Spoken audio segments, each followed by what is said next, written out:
Hi beautiful souls, welcome back to the channel Beautiful Awakening with Shantia. Happy October. So of course I do plan on dressing up for you guys from time to time, and also honestly for myself just because it's fun.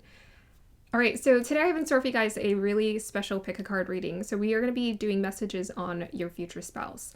We are going to be channeling messages from songs from my ginormous playlist. And I gotta say, the songs that got picked were absolutely mind-blowing and so romantic. So I can't wait to share those messages with you guys in the form of a love note. We are also going to be looking into their strengths and their weaknesses beyond how they feel about you. So the main theme of this reading is how they feel about you. And I genuinely enjoy doing future spouse readings as well as soulmate readings because honestly, they're just so romantic and you get immersed in the story and the experience of two people meeting. If you're new to this channel is dedicated to your transformation, your alignment, as well as your healing. And I actually think that future spouse readings are great for alignment because it really helps you to work on, wanting to become the best version of yourself. Because if you have someone to look forward to sharing your experience with, wouldn't you want to be that person like now? Or at least work towards it? I think so. So if you haven't already, go ahead and check out the 10-day Cleanse to Abundance challenge. I'm making that available to the end of October. So for this challenge, what I've essentially done is I've gone and taken the essentials of how I work on my manifestations, how I cleanse my energy so I can welcome in new energy and new experiences into my life. So the videos, most definitely, they range from 2 minutes to, maybe 8 minutes, just depending on the training that I'm talking about. I really hope you guys take advantage of that until it's made unavailable by the end of October. I also have a PDF available. All the information is in the description box down below. Always remember to take what resonates and to leave what does not resonate. You're in the driver's seat of your life. You're the CEO. So in spite of any kind of obstacles or difficulties that come your way, you have the power of free will to decide what you're going to do, to decide how you want to respond as opposed to react to your life. And that's what this channel is about. It's about helping to empower you to really align with your desires. And desires is something I used to think was a bad thing, but actually it's a beautiful thing. And every single one of us, we have different desires that we deserve to align with and to experience and to be in flow with. Okay. Thank you so much for the support of the channel. I'm almost at that 1,000 mark. I really appreciate the support. And I'm so excited for the growth. I'm so excited to be expanding the community. And I hope that's what you guys feel that this platform is. It's a community for you to come to so that you can align with your desires and you can feel empowered to be more of your authentic self. Let's go ahead and move on to the pile preparation. Hi beautiful souls, welcome to the pile preparation. So let me go ahead and just get started by lighting the candle. All right, it's been, I think, 3 days since I did a reading, so I'm excited about this. I've been spending a lot of time with family, so I most definitely need to get caught up on emails and other things. Other obligations, of course. Oh. Okay, sometimes I use my hand as a palette when I'm doing makeup. I think a lot of artists, actually no, anyone does that.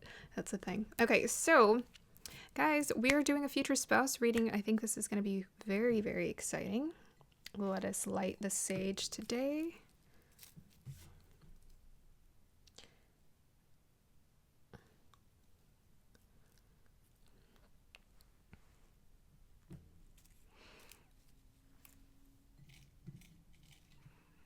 Guides, we're doing 4 beautiful readings for the collective. We've already channeled beautiful messages. Let us continue with this and giving them information about their future spouse. Okay, so we're going to start with your future spouse weakness. What is their weakness? What are they having to work on? Pile number 1, guides. So I actually watched the Hocus Pocus yesterday. It was so cute. But yeah, I watched Hocus Pocus and it was cute. It was the new one. And yeah, I've always loved Hocus Pocus. I've always loved witchy movies. I should have known. I was declaring to my sister the other day, I relate more to being a wizard than a witch, but who knows? I think we all have a little bit of everything in us. Pile number 2, guys. Pile number 3, guys. Oh, okay. Hold on a minute. But yes, the channeled song messages were absolutely mind-blowing, and I that's kind of why I love to do the songs, because I genuinely love every single song on this playlist. So when I hear the message, it just takes, like, I just get lost in the music, the instruments, the vocals of it. It just takes me somewhere. So that's why I think they're perfect ways to channel messages for your spouse. Pile number 3, guys. And pile number 4. And I was with my siblings the other day. We had a sibling say. Pile number 4, guys. Weaknesses here. And it's so crazy because I wanted to go to the crystal shop. It's always something I want to do, because I'm like, if there's anything I could do for my birthday, or, you know, just something I can do for fun, it's most definitely to go to a crystal shop somewhere, especially if we go, you know, traveling an hour away where there might be more stores available.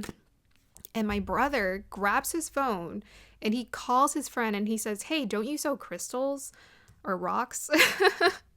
And she's like, "Oh yeah, we're open right now." And so we drove there, and his friend was so sweet. I ended up buying some of her things.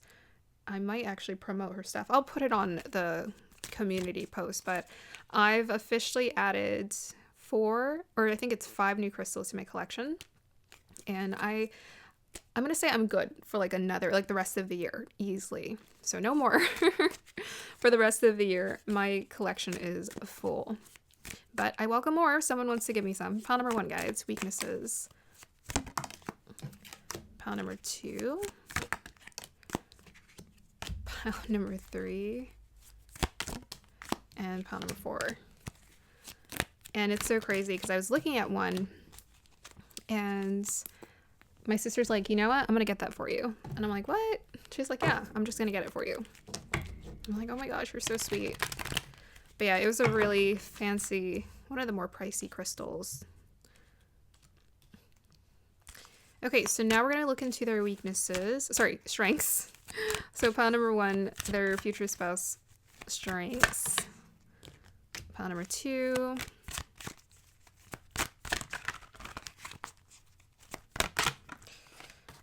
And pile number 3.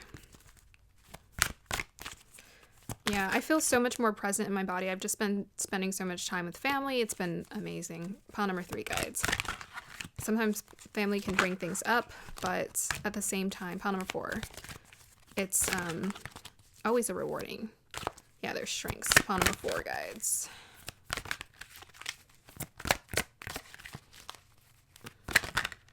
Okay, I'll take that.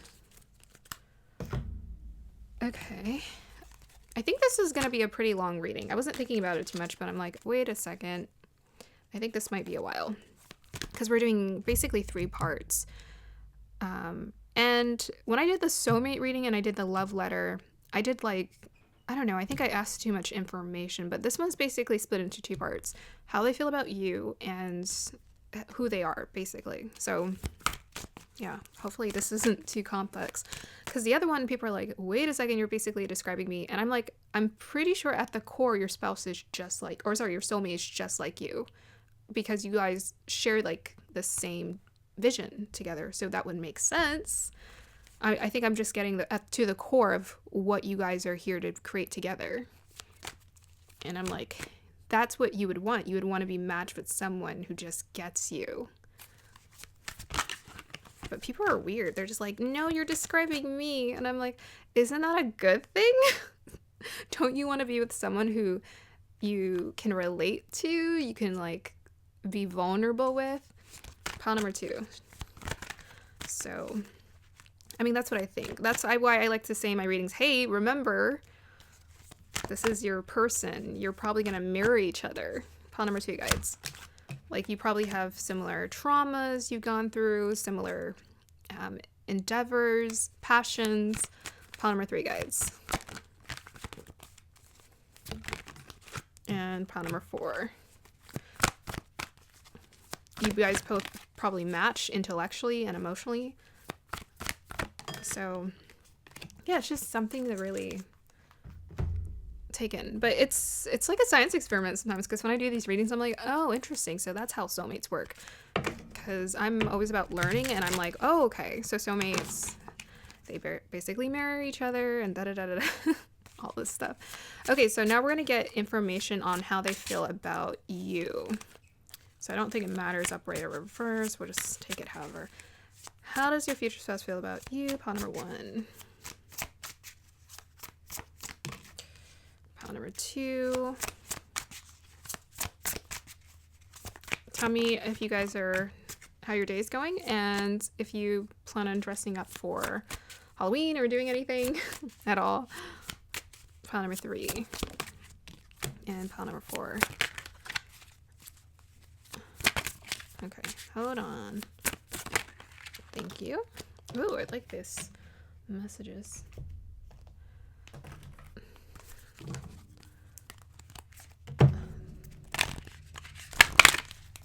Okay, additional hints about how they feel about you.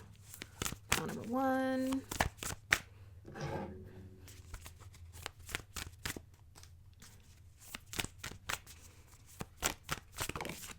Pile number 2. Yeah, what they think about you. And 3. Oh, okay. And oh, nice. And 4. Awesome. Okay.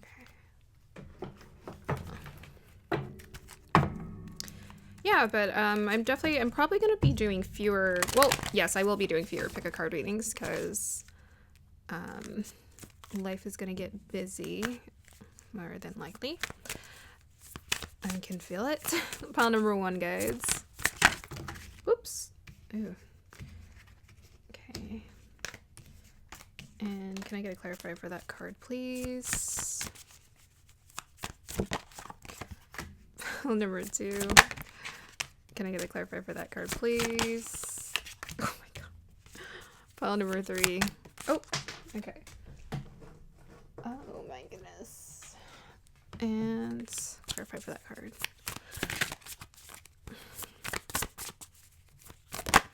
Yeah, so I've officially, this is my first time wearing a wig. Pretty exciting. Pile number 4, guys. And I figured out how to do it and make it look cool. Clarify for that card. Yeah, but this is my first time wearing a wig. So it's fun. And I got to grab my makeup palette and just play with some colors.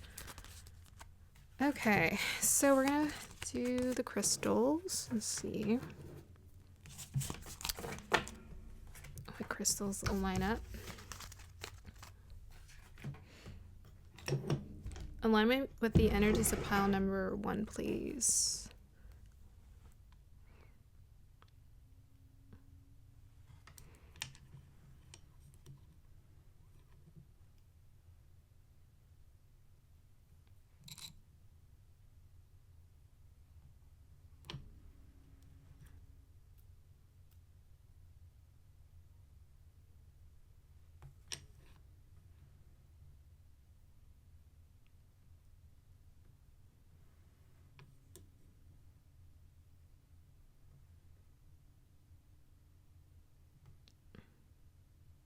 No.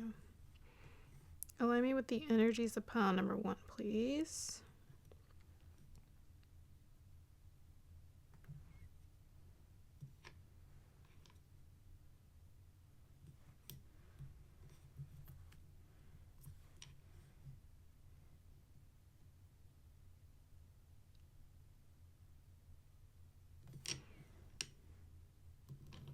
Okay, I feel something here. Not you. Might be this. Oh, okay. Pinkagate it is. And my brother bought a crystal necklace, and it was so interesting. He tried a clear quartz and then he tried on a pyrite, and I was like, I was not surprised he chose a pyrite because I'm like, that is so your personality. I'm like, I am not surprised. Okay, this is for pile number 2, guys. Went quiet all of a sudden. Oh, okay, I'm definitely feeling something around here.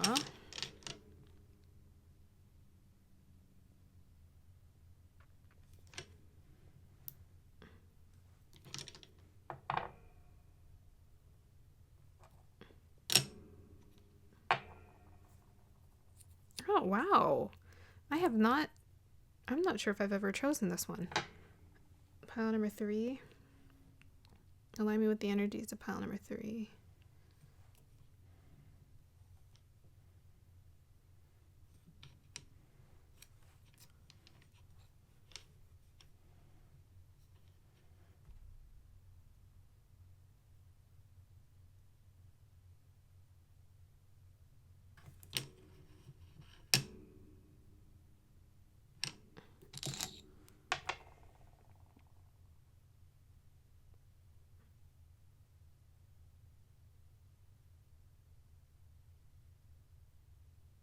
Okay, I got you. That's the one. Okay, pile number 4, guides. Let's see.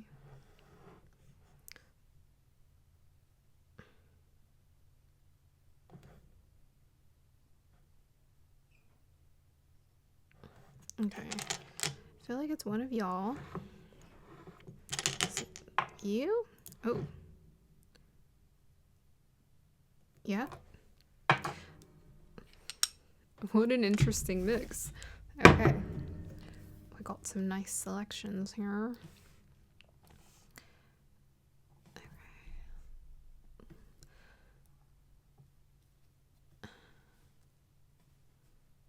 Does that look a little bit more balanced?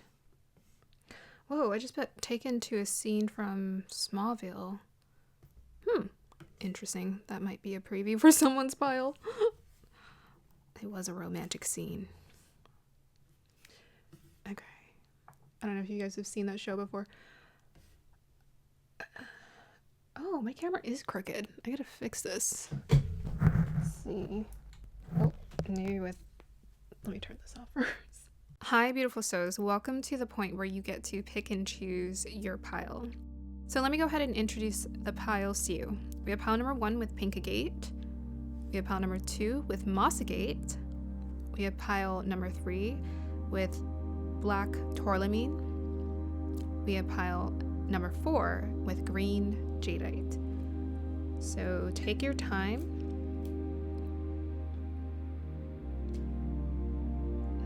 Meditate on the pile or the piles that best resonate with you. Here is the singing bowl.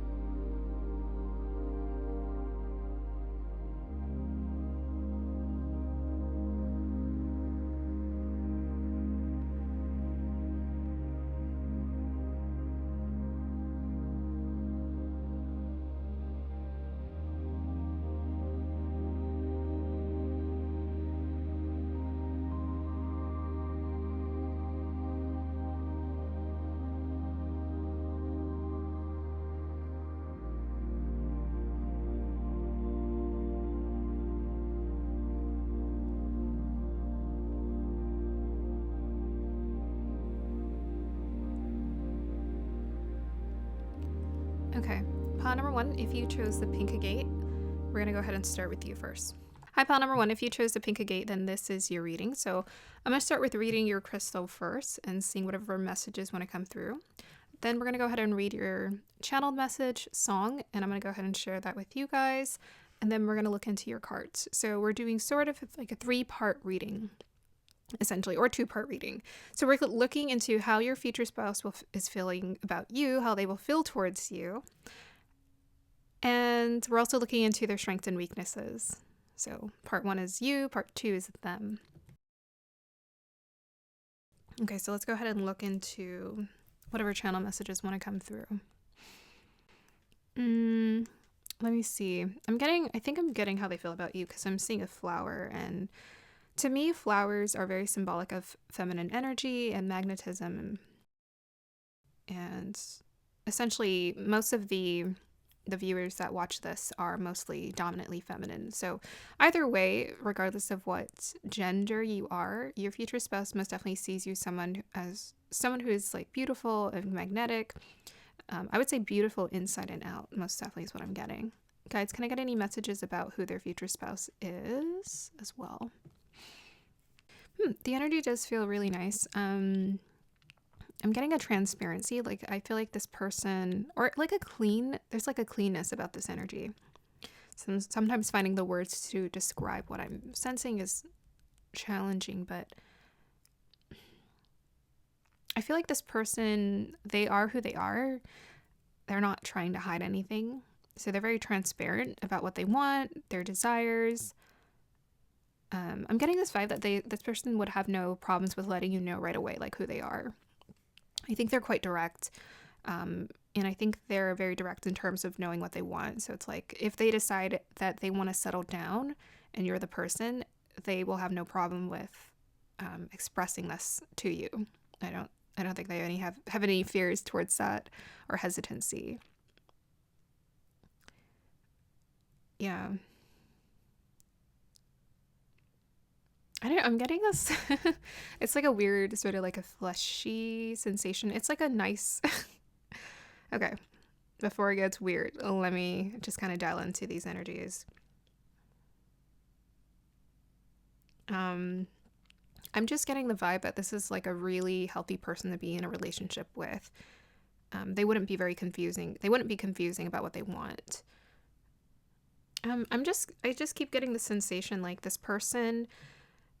I feel like they're very intentional about marriage and wanting to settle down, because I feel like they are not immediately, but it's like as soon as they know you're on the same page or you're interested in taking things further, this person is like, okay, I want you to know. Like, I'm getting so weird. I'm hearing this. These are my assets.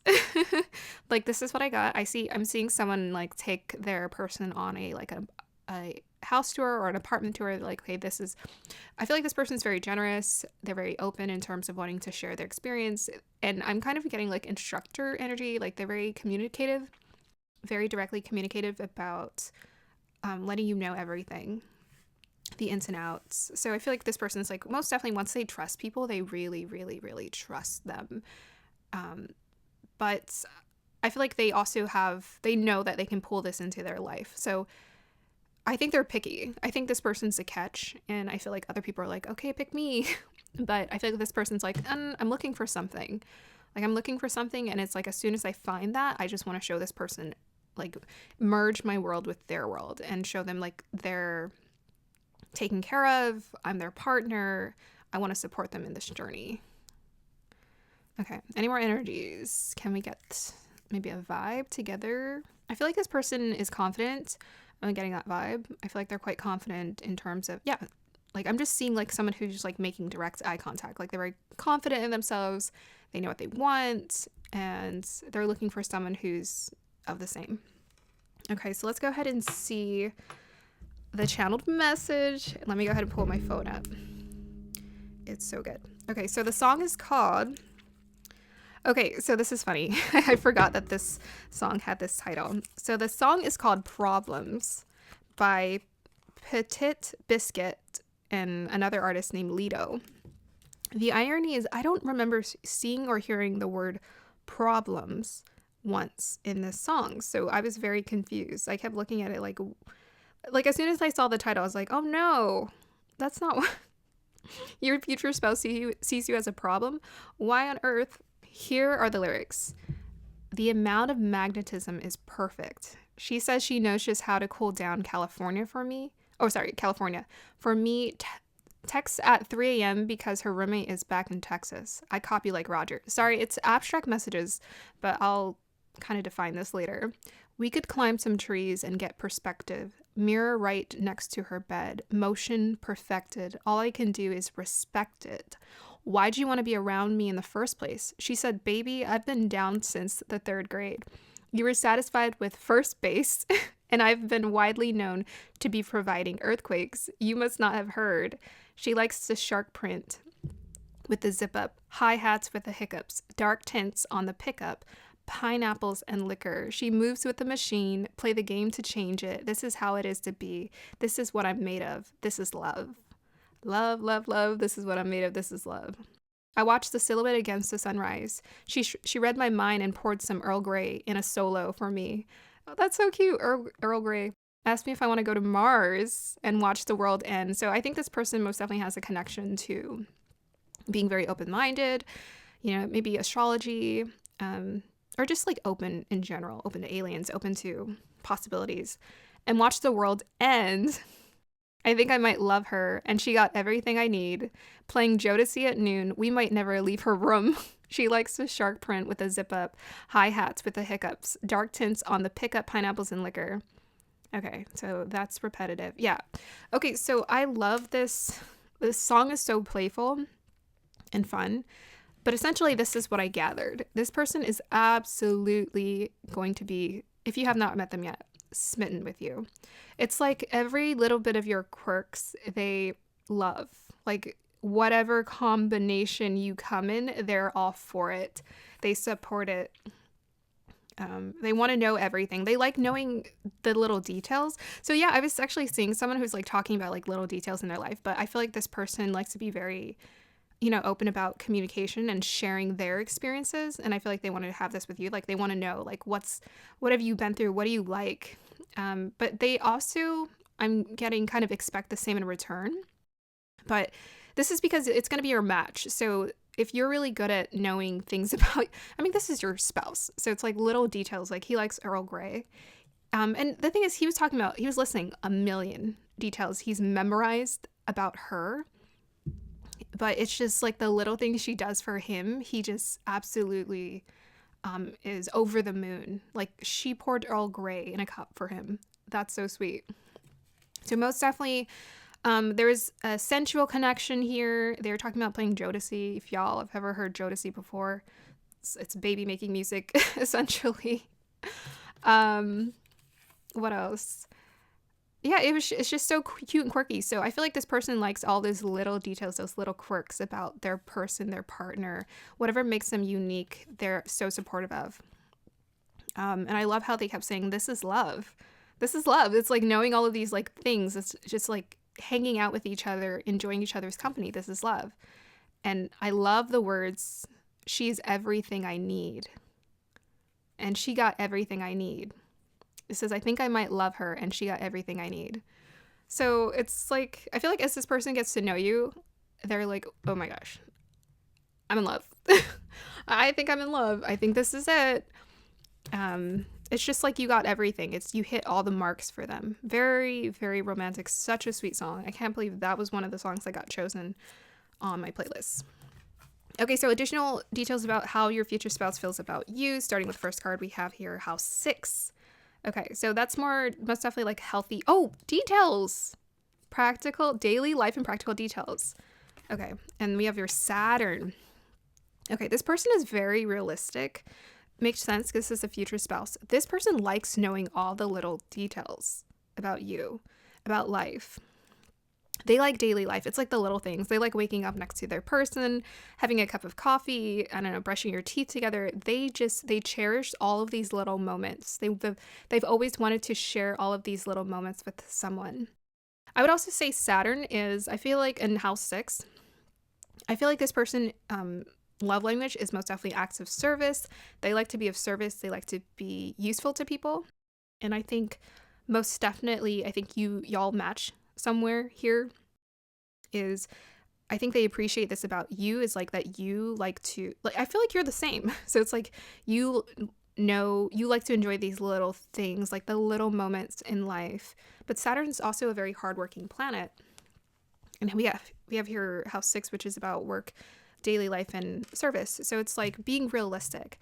It's like we're here to experience daily life, like mundane things together. It's these little things that we're experiencing together that makes the the connection so much more valuable, because it's so nice, like the big romantic gestures, but being able to have a connection with someone on a daily basis is so much more valuable. And this is what this person appreciates about you. I think they also feel like you're hardworking. You may also be quite patient. You have a lot of maybe like Saturn-like qualities. So maybe you're mature, responsible, patient. These are just some of the qualities that may be available. Maybe you're just very giving to people. You like to be of service to people or help people in some kind of way. Maybe you also pay attention to your health. You like to take care of yourself, and they really like this. I think this is most definitely a person who would love to just like make salads and salmon together. I don't know, like healthy meals. Let's do it. Let's create a healthy, realistic, like practical. It's like mundane, but it's in the mundane that we find these little bits of like magical moments together. We also have here Nike Ambition 38.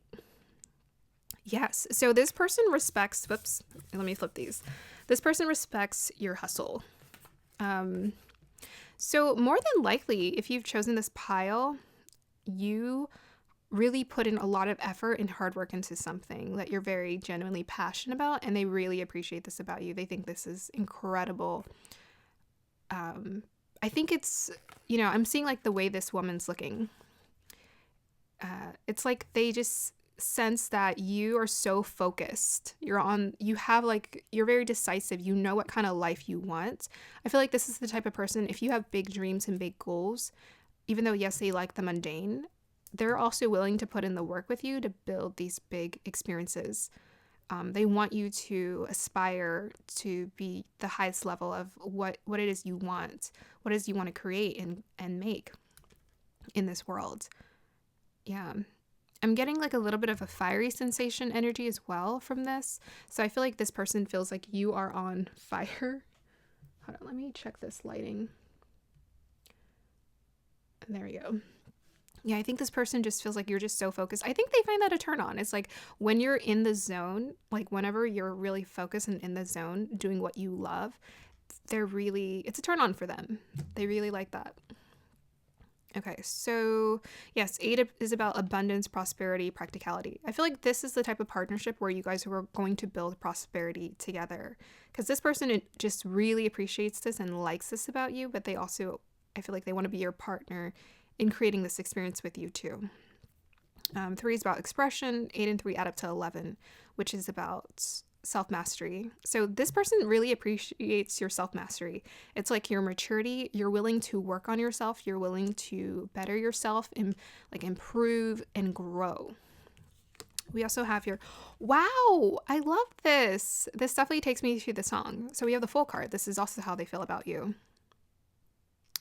Yes. So innocence, freedom, originality, adventure, travel, idealism, youth, spontaneity. Yeah. So I was getting this from the song most definitely, and from this crystal. I feel like this is such a playful pink energy. So this person really appreciates your playfulness. I think you have a really interesting contrast to you, I gotta say, with this. Like, we have like this serious ambition, but you're also like your inner child seems really free. There's an innocence, there's a freeness about you. There's something about you that just feels like life is worth taking risk. Life is worth living. Life is worth, I think maybe to some degree we got Saturn, a lot of maturity here coming up, but maybe you're younger, there's a youthfulness about you, and they really appreciate like you bring life to them. Like you're very life-giving aura. You have a life-giving aura. You're very life-giving to be around. There's a carefreeness, and most definitely that was coming through in the song. Like the woman, she had like a carefreeness. There's a confidence as well. I think your future spouse most definitely appreciates there's a confidence about you. So there's a confidence about you, and there's like a freeness, a youthfulness, and I think those combinations are lethal. I have to say, that's a lethal combination. And I was sensing like a fieriness, and we have here the Fool, which I feel like is just like, it's a very spontaneous, fiery energy. It can just be like, bam, I'm gonna live my life, do what I want, and enjoy it. So it's like work hard, play hard is kind of what I'm getting here. Maybe you have a work hard, play hard dynamic about you. Like you really enjoy life, but at the same time, you're willing to put in the work and the genuine effort. I want to say I'm picking up that this person really appreciates this about you, because I kind of feel like they haven't been able to find this combination elsewhere. It's like someone who actually wants to work on themselves, is responsible, in combination with someone who's carefree. Like, I feel like this is a lethal combination, and it would throw anyone for a loop. Like, it'd be like, oh my gosh, you're the person I've been looking for. It's like this combination is just insane. It's like self-mastery, but yet we have 0 here, which is about like not overthinking. It's just allowing yourself to be present in life. We also have here, so this is their strengths, and then we have their weaknesses. So their strengths is Midas, miser, entrepreneurial or creative ability. Okay, you guys most definitely are mirroring each other. Yep. This person, I think, is an entrepreneur. This is their strength.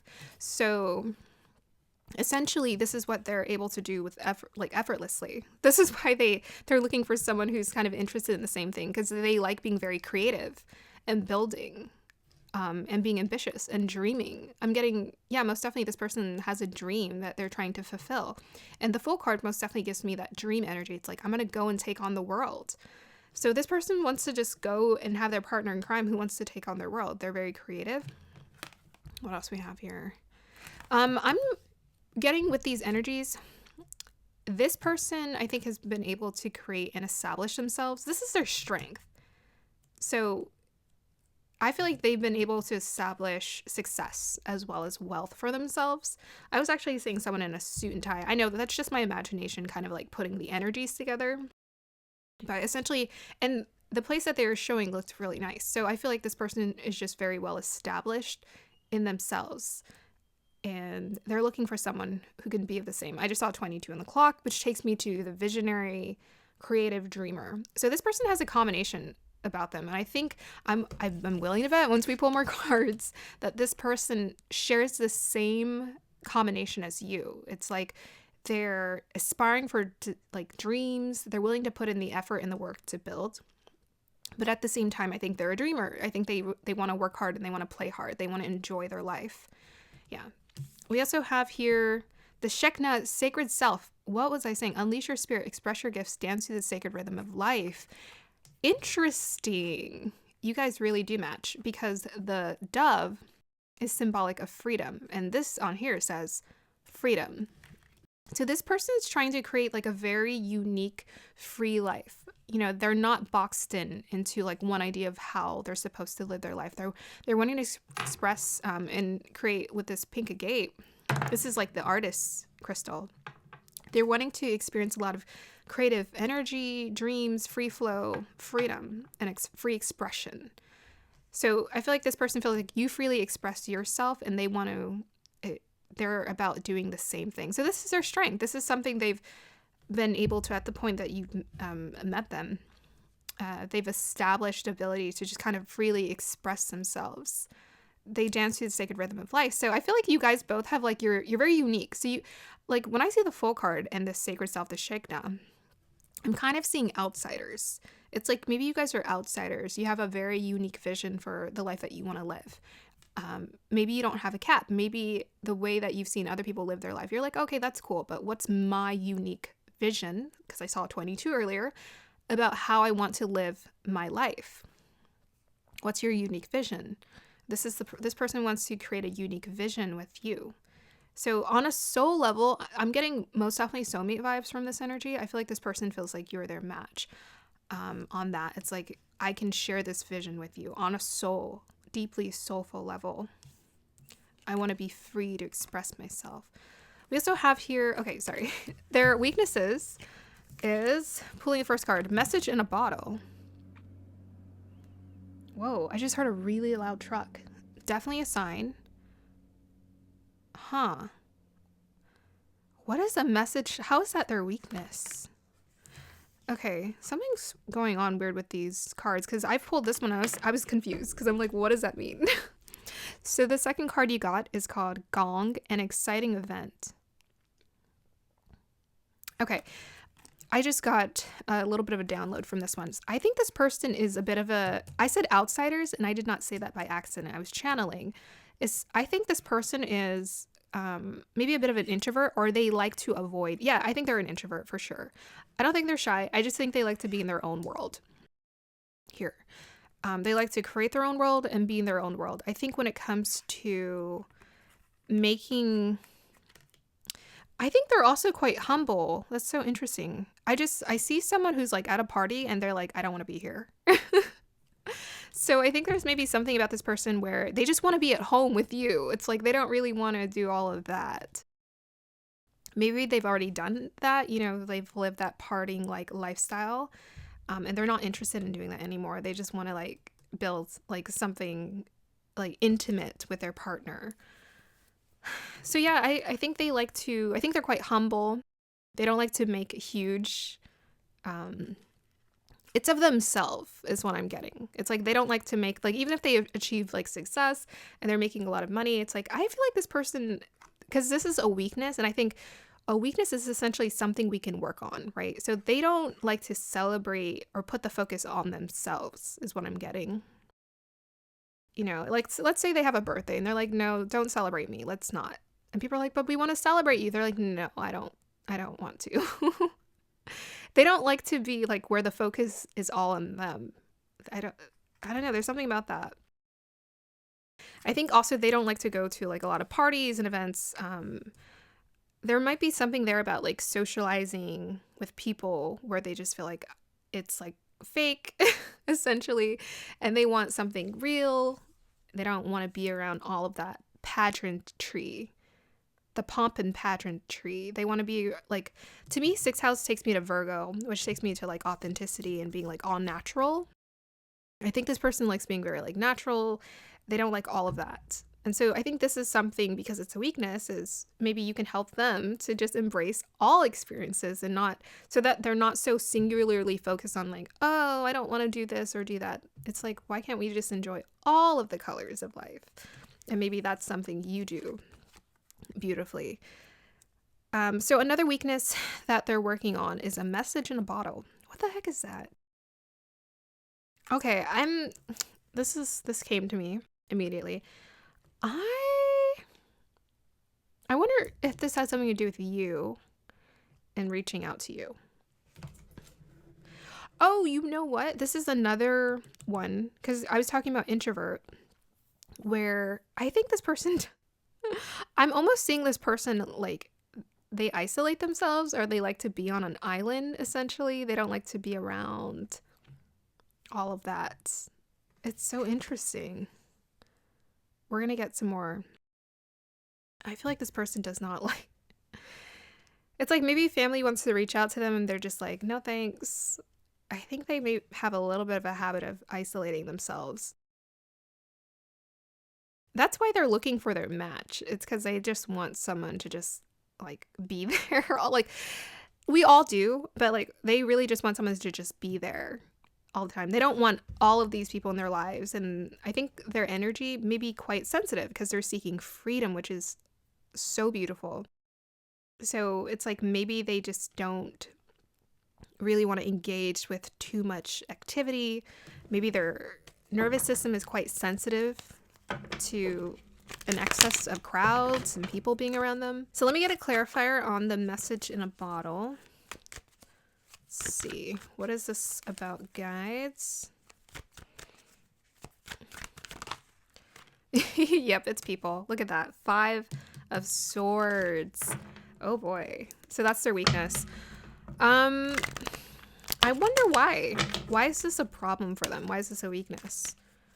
How are they that means that they're not handling it in the best way, that they need to work on this. So why do they need to work on this? And I like how we have the 5 here. Tell me more, please.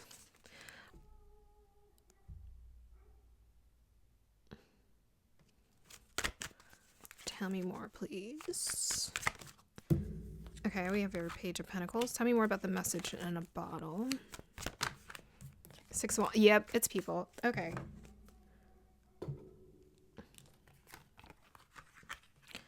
So, Yeah, I just heard like a really loud, disturbing dog. To me, that's very much symbolic of like disruption. I think this person's look, yeah, because we have Pentacles, which is about grounding, and to me, like earthy energy. You know, wanting things to be simple and grounded. They don't want the Six of Wands. Like they do not like to. Oh my goodness. I wonder if this person's okay. You know what I'm picking up? The fact that this person does not like being around people. I think people are drawn towards them. Let me see why. Why are these people? Tell me more about this. Why are these people drawn to this person? Why is this person trying to avoid them? But why does this person have to avoid them? That's what I want to know. Why are these people drawn to them? Okay, look. See, Three of Swords, Temperance. So this could be a whole number of things. This could be family. This could be friends. It could be a combination of both. They've been, did I talk about trust for this pile? They've been hurt before. I think people have taken advantage of them at some point in times in their life. And so essentially they're trying to avoid crowds. They're trying to avoid people. They're not interested in popularity at all. That's what they want, the sacred self. Maybe this person is in a phase, or what they're wanting to create with you is they're shedding off like the superficial layer of life. The superficial, like the surface. You know, I think this person, again, their strength was actually being successful. And by the way, they've created this success for themselves so that they can actually live on an island and be fine. Because I think this person is quite successful, and they don't really need to depend on a huge network of people. But because we have the Page of Pentacles, there might have to be something to do with like money or finances where it created distress amongst their circles here. Tell me why the Three of Swords is here, guys.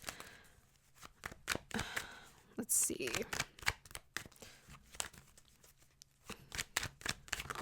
Okay, we got Eight of Pentacles and Four of Swords. Yeah, okay, it has something to do with their success.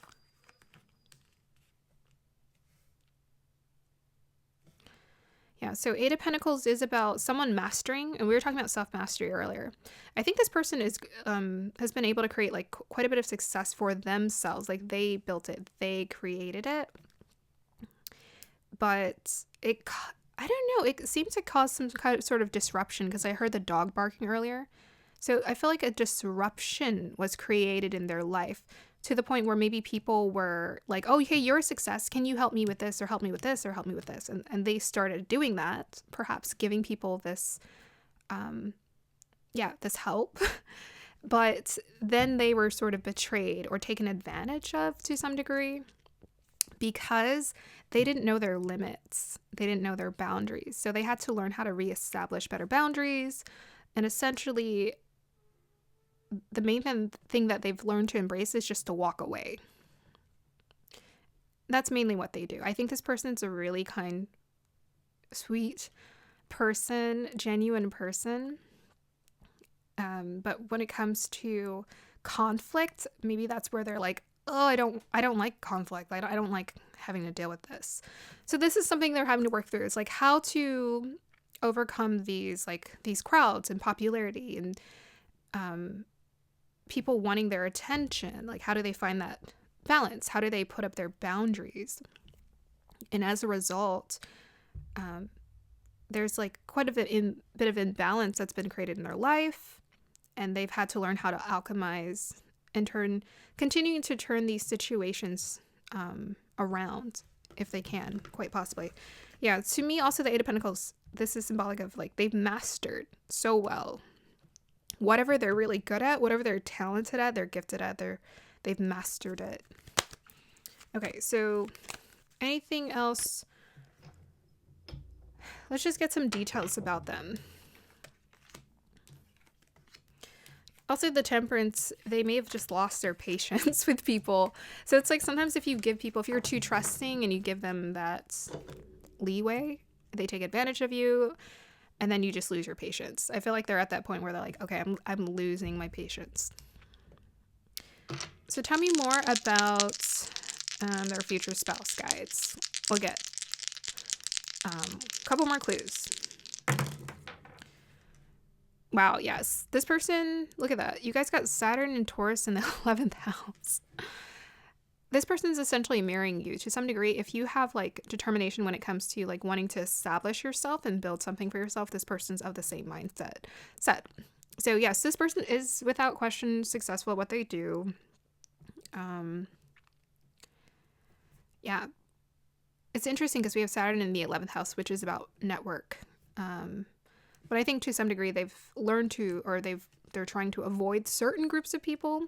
But when it comes to like work, they're actually, so that's so interesting because I was talking about like I think people are quite drawn to this person because of their success. And I think they're quite confident at what they can create for themselves. And we have Taurus here, which is ruled by Venus. So I think they're also quite creative. They have this like free expression about them.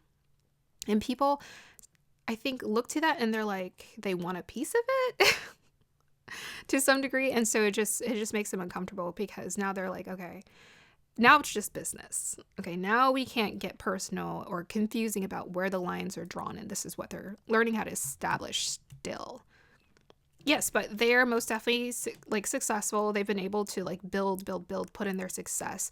They've been patient with themselves, and they're not afraid to be confident and network with people when it comes to creating more wealth for themselves. Okay, so another clue about how your future spouse feels about you. We got 11th house in Taurus. That's so weird. And we have Uranus. Okay. So it's so weird how I keep saying you guys marry each other and we keep getting the same energies. Yes. So this is the exact same energy as what's read here. It's so funny that the guides are like, that's it. We told you the whole story. But essentially it's saying that with a Uranus, that means you're an original thinker. So to me, that's the full energy, right?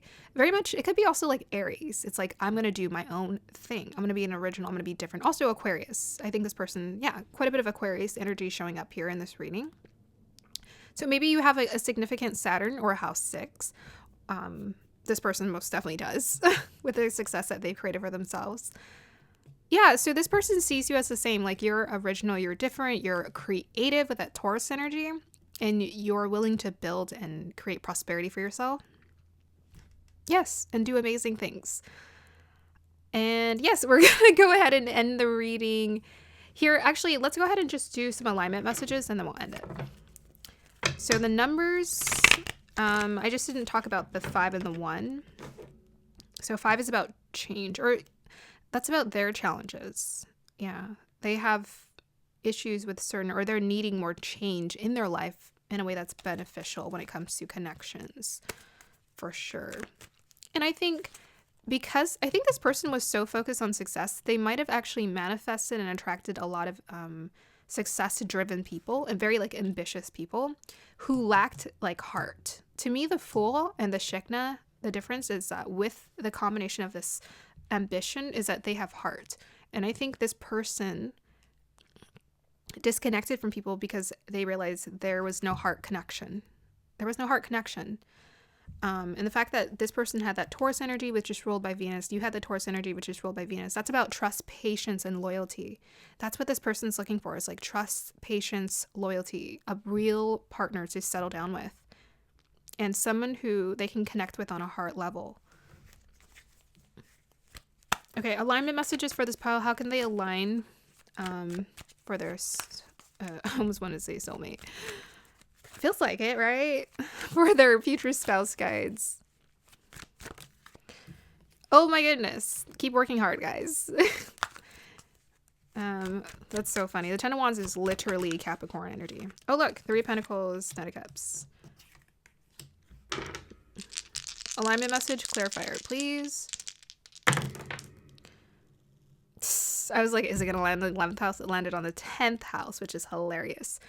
Okay, so guys, your alignment message is to follow your dreams. So the Knight of Cups here is a representation of follow your dreams. Follow your dreams. Put yourself out there, network, connect with people, learn. Put in the work. So we have Neptune and Libra in the 10th house. Follow your dreams. Libra energy is about, again, we have Venusian energy coming through. So I feel like you guys are a very creative group. and pile. So get creative, follow your dreams, create your own vision for what you want to do, and put it out there. Continue, because I think you guys, this is what you aspire for. It's like you aspire to be seen on a huge level, or you want to create something that is seen or expressed or experienced on a big level. With that, yes, the 10 of Wands is like keep putting in the genuine effort, like keep working hard. And Three of Pentacles, put yourself out there, network with people, connect, be a student of life, and be a teacher of life as well. And nights are always about taking action. So make sure you're following through with your dreams. It's not enough to just write your ideas down. Make sure you're actually creating action steps towards them. All right, pile number 1, I'm going to go ahead and end your reading here. Very beautiful. I hope you guys enjoyed that and have a beautiful day or evening. Let me know if it resonated. Bye. Hey, pile number 2, I just want to let you know that I had to reenact your reading for the first 13 minutes, so the words may not match the movements. Just saying, it might be a little weird, but that's what happened. My camera didn't save it, so sometimes it does that, and I just reenact them. It's fine. Okay, let me move on with your reading. Hi, pile number 2. If you chose the Mossagate, then this is your reading. So I'll start with reading your crystal first, and then your cards. Or sorry, your crystal, your channeled message from the song, and then your cards. Okay, so let's go ahead and look into, see what energies are available. Guys, dial me into the energies of pile number 2, please. Oh, it's so interesting. Yeah, so I keep seeing plants, outdoors, and organic matter. And then I'm like, oh yeah, but this is Mossagate. So I feel like this is both symbolic and literal what you're going to experience with your future spouse. So I feel like this person most definitely likes to live a very, maybe like a very clean, maybe even a minimalistic life. I think this person likes to be outdoors, in nature, engaging, living life. I was seeing a woman and a guy like just standing out in a field, like tall, beautiful grasses, and the sky was blue and pretty. So I think this is what this person wants to experience with you. It's just like picnics and just like outings and outdoor activities where they can just connect. I was seeing a leaf sprout. So it's something about planting seeds and watching things grow. So I almost want to say, let me try to find the right words. It's like, I think this person is most definitely curious about creating a clean, organic, authentic life. I feel like there's a pure essence around this pile. There's like a purity, a cleanness, a cleanliness of like the energy is very like clean and pure. It's like pure intentions. I feel like this person has very pure intentions about what they're wanting to experience. Okay, let me see what else I can pick up. Yeah, perhaps this person will be very much interested in traveling. Yeah.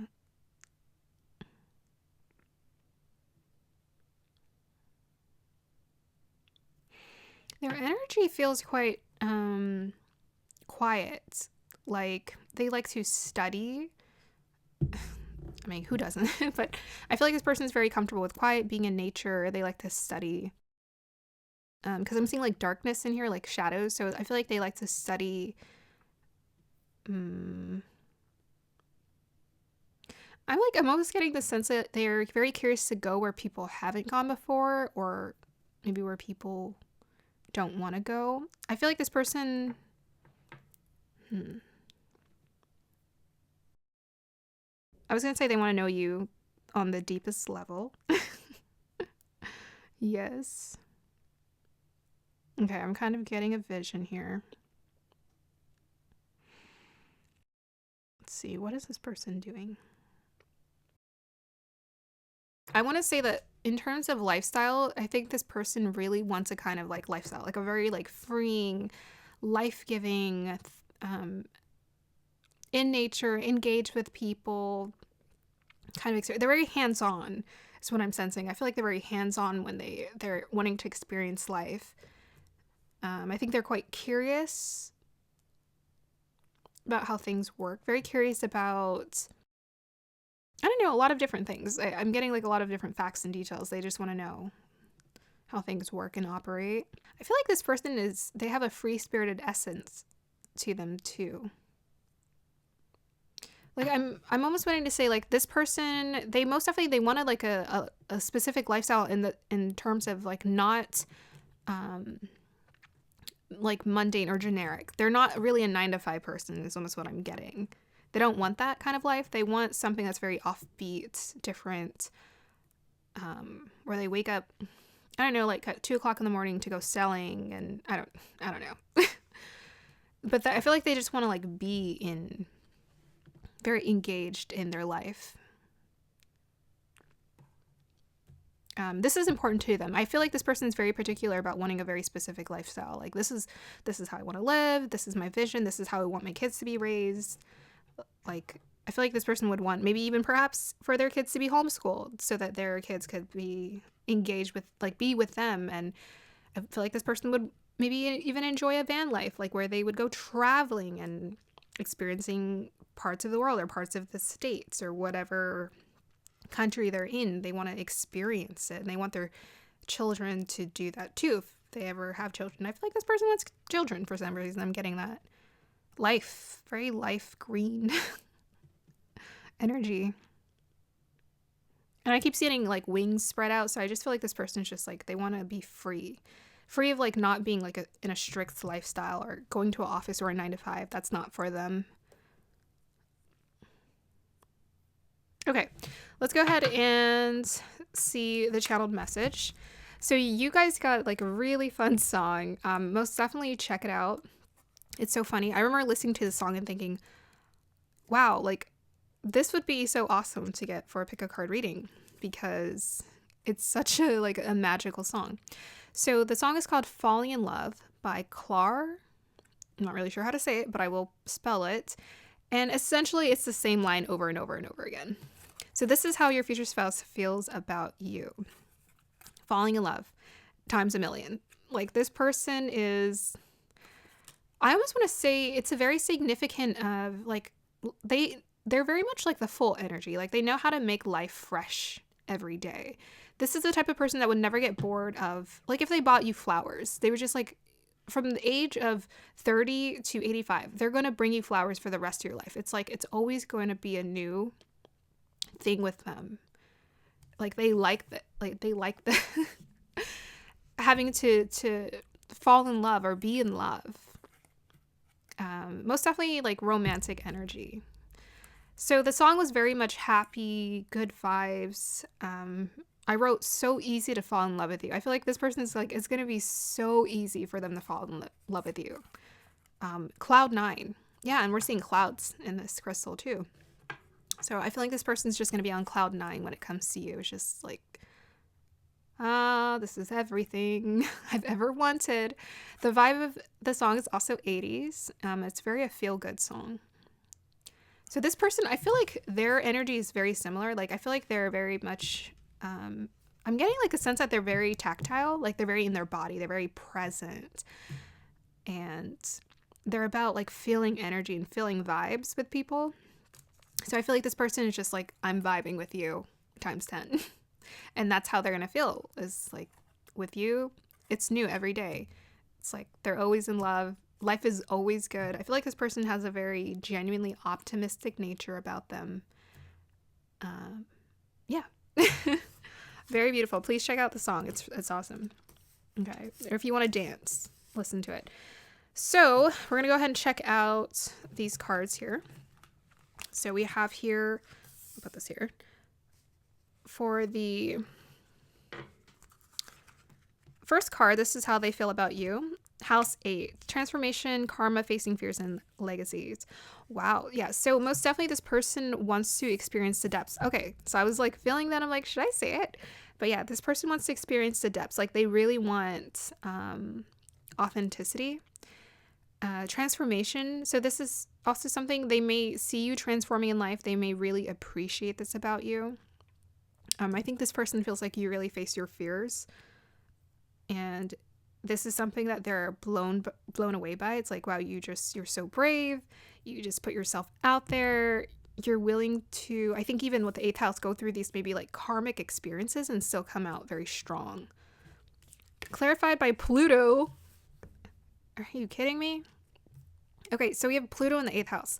Pluto co-rules the 8th house. So yes, this person really admires your transformative abilities. They have a deeply poetic side to them. And I think there's an aspect of them that really takes life very seriously. And I was kind of getting that in the crystal reading. I feel like they really take life seriously. They want to live their life a specific way. And so what they're looking for in a partner is most definitely someone who really sees reality for what it is, but still wants to create like this new bloom experience. Right? We have the rose here.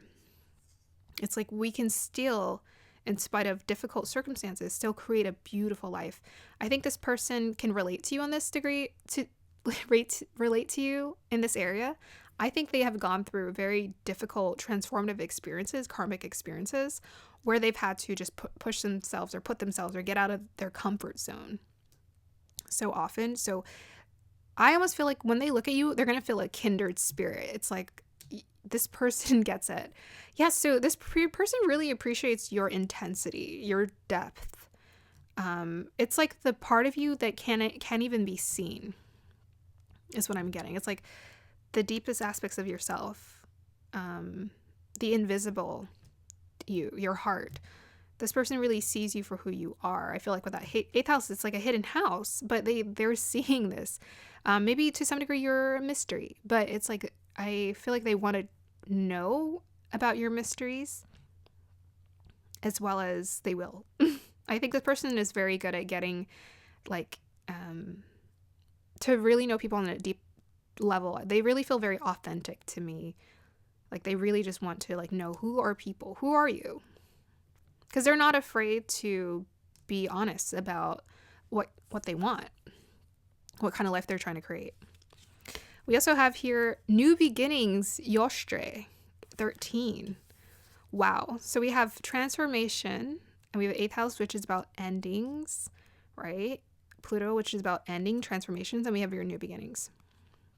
So most definitely, either you're at a point where you've been able to share your story, by the time, you've met this person and you guys decide you want to settle down, you've told them your story.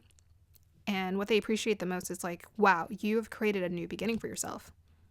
It's like in spite of the hurt and pain, look at the contrast of these colors.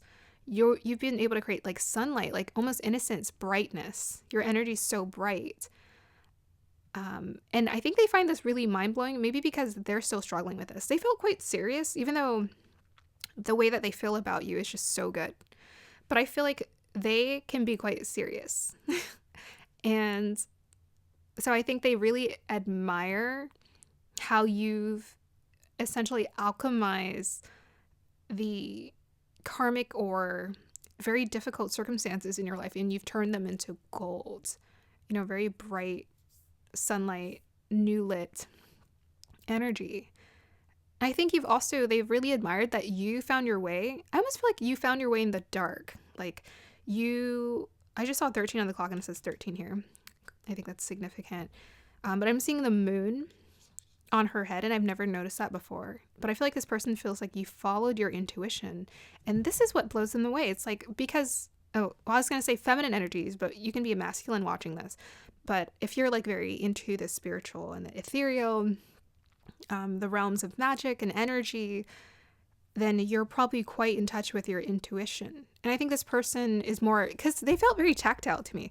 So I think they're more present in their body, and they've learned from their experiences by trying to, it's like just changing their life on the outside.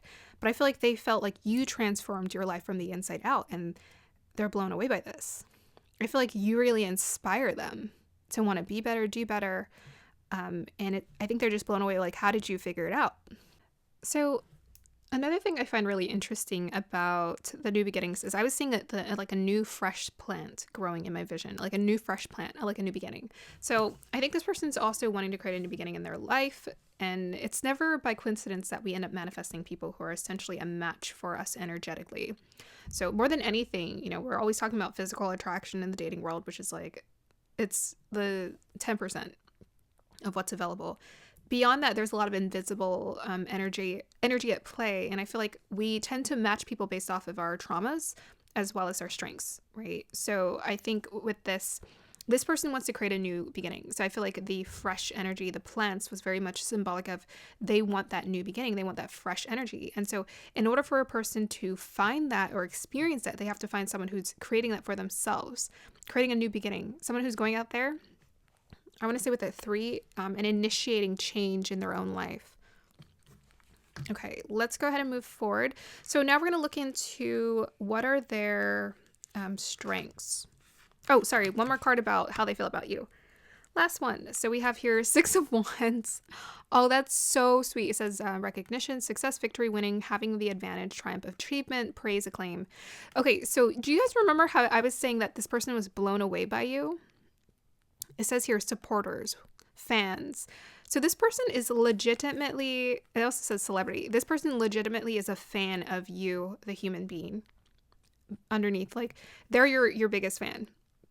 They're your biggest fan. They're your biggest supporter. They absolutely are blown away with how you carry yourself, how you've managed to create triumph in your life. So, we're going to do an alignment message where we talk about, okay, how do you align with, meeting your future spouse and whatnot. This is a huge clue. This will let you know. This energy here, this person admiring you for you creating a new beginning. That would depend on if you have created a new beginning in your life or you're into a place where you're, establishing that. This is what they're going to admire about you. Most definitely, I see 2 people who are having like in-depth conversations about life, about their experiences and what they've gone through. And as a result, they're able to bond, like a genuine bond, a genuine respect. And this is what I love about relationships in terms of what is healthy. So I was talking about healthy, right? Is what's so healthy is you need respect. That's like one of the main, the peers? The peers for what holds up a marriage is respect is one of them. And this person has so much respect for you. Absolutely. 6 of Wands is also attraction. So, and we have the Leo sign here in Jupiter. So I feel like this person is most definitely attracted to you. Yeah, I think they think you're hot. I think they think you're hot for sure. They think you're hot inside and out. So that is a huge plus. Yeah, they want to celebrate you. Almost like on a pedestal to some degree. It's like they hold you so in such high regard, almost like above themselves. So, ideally, we would want you to feel like they're a match for you, but that's still so beautiful. And that's really great, especially if you're like a feminine, it makes you, if you're more in tune with your feminine energy, that makes you more magnetic. We got Pluto in 8th house. So most definitely this person sees you as very magnetic, very attractive with those energies. Those are very attractive energies. It's like energetically, they can feel the attraction to you. And with all these Wands energy, I wouldn't doubt it. They're very attracted to you. So now we're going to look into what are their strengths. So one of their strengths, what? Oh my goodness, this is hilarious. So one of their strengths is goddess. So you know how I was talking about tactile? This energy always gives me Taurus. So we have the feminine expressed through wisdom, nature, life force, and sensuality. Yeah, so sensuality is going to be very important in this connection. This person's very tactile. This person is very much engaged in their life. They're very present in their body. This person also is attractive. So they're also kind of a 6 of Wands too. Their energy is very magnetic. Anytime I pull the goddess card, like this person's very magnetic. People just look up at them. It doesn't even have to be a physical attraction. Like they don't have to be the most handsome or beautiful person, but it could be their energy is just very magnetic and attractive. So they own some kind of confidence to have this kind of energy, the goddess energy. Are you kidding me? So they're confident. I feel like this person also sees you as confident as well. Or you're in a place where you're stepping into your confident, or there's something they see you doing where you are confident, and that's very attractive to them. So yes, without question, this person's attractive either physically and internally, magnetically, like energetically as well, or both. Yeah, they got both going on. So it says the feminine express. It's so funny. I was talking about feminine energy. And it says, yeah, so this person is in tune with their feminine energy. So whether they're a masculine or feminine, they're very comfortable with their body, but they're also comfortable with feminine bodies as well. And they're very appreciative of this. It makes me always think about like Venus. It makes me think of like art classes. They having appreciation for the female form. So yeah, it says here, nature, life force, sensuality. So interesting. Ooh, ooh, ooh. I always get like one of the piles where I'm like, this person most definitely has a lot of dating experience. I can feel it. I'm not gonna lie, I felt like this person was attractive, but I don't know. I mean, it's my imagination, so it's not very hard to create these people. Okay, so moving forward. Their strength is Lord Shiva Transcendence. Very interesting. This is a masculine energy coming through. So I always find it interesting, like when we have like very feminine energies. These are also very feminine energies here with the house 8. That's ruled by, connected to Scorpio, which is a feminine water sign.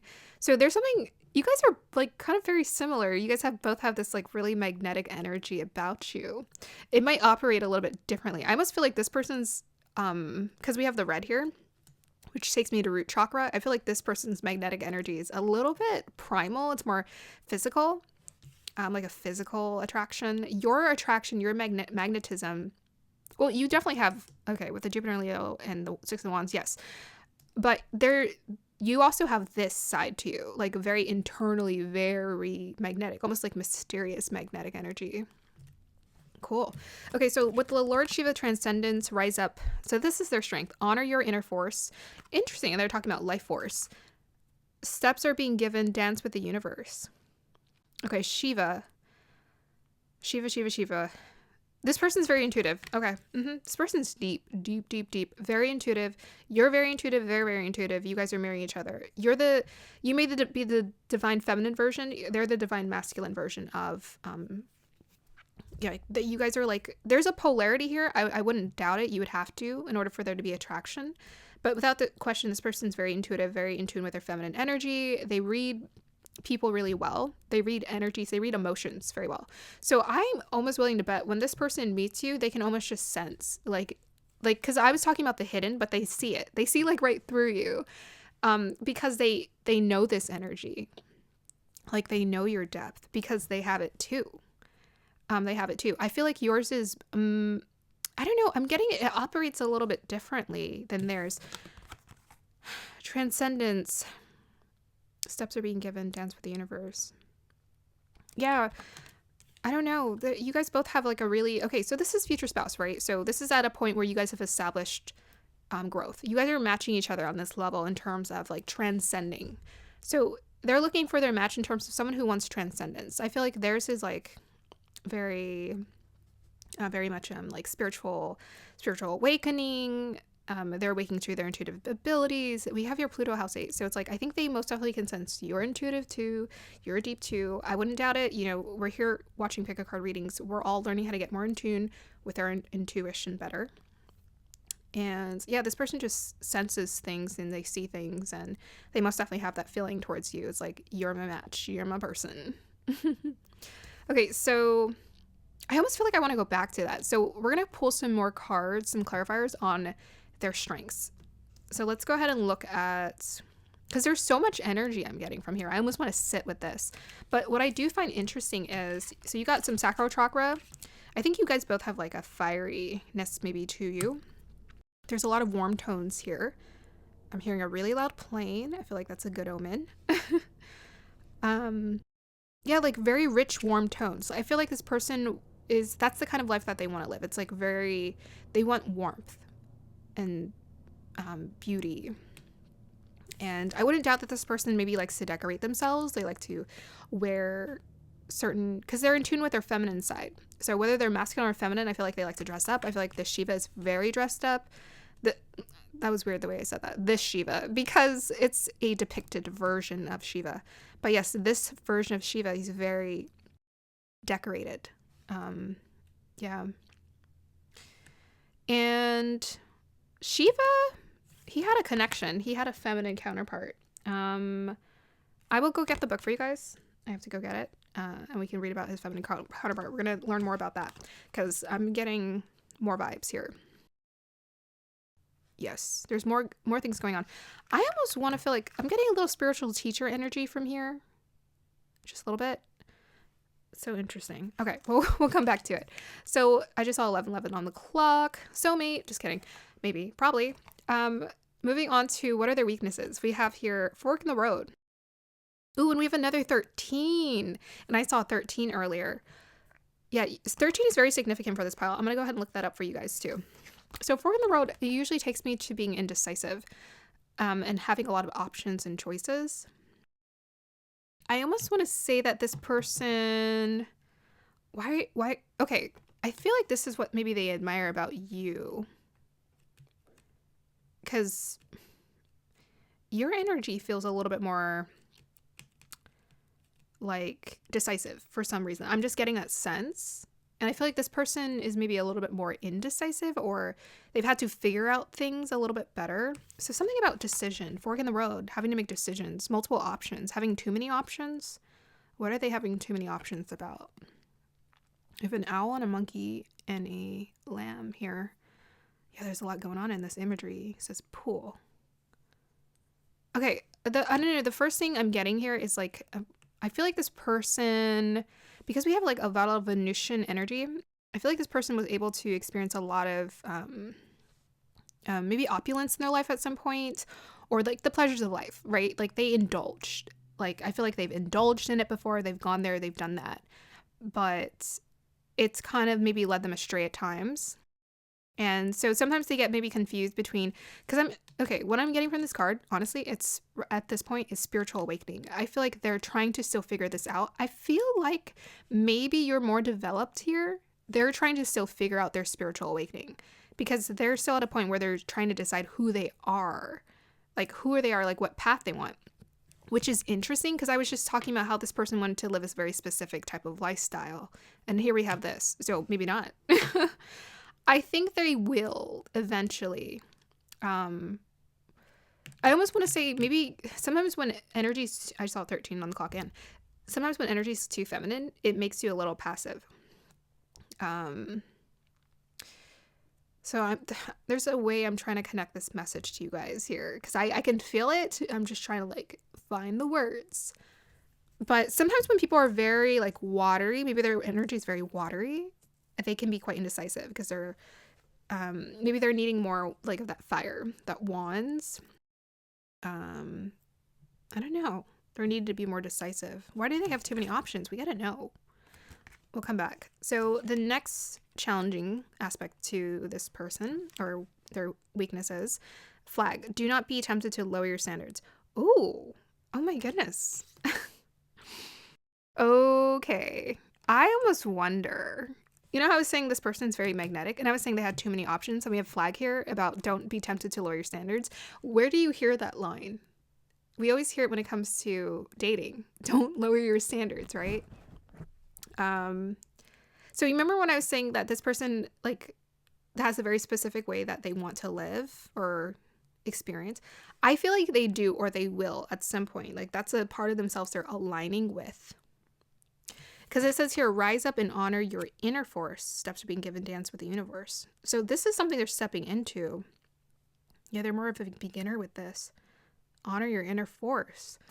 I think this person's, okay, you know what I'm getting? I feel like this person has naturally in tune with their feminine energy. They're magnetic.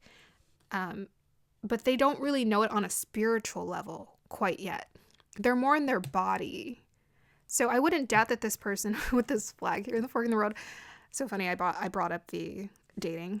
I think they have been with like quite a bit of people, and it's because they've been led astray. I think they get maybe sometimes easily influenced because they're very like their energy is very watery. That's what I was trying to say earlier.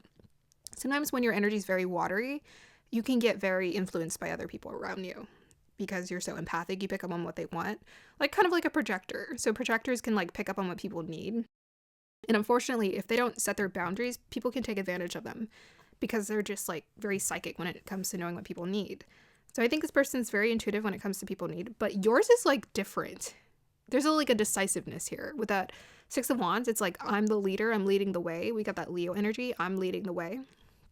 And House 8 and Pluto are more like, this is my journey. I know what I want. I'm going to create a new beginning for myself. I'm not going to listen to what everyone else is doing. I feel like this person has been easily influenced because I think maybe they were very attractive, very likable, very water energy, and as a result, got very easily influenced.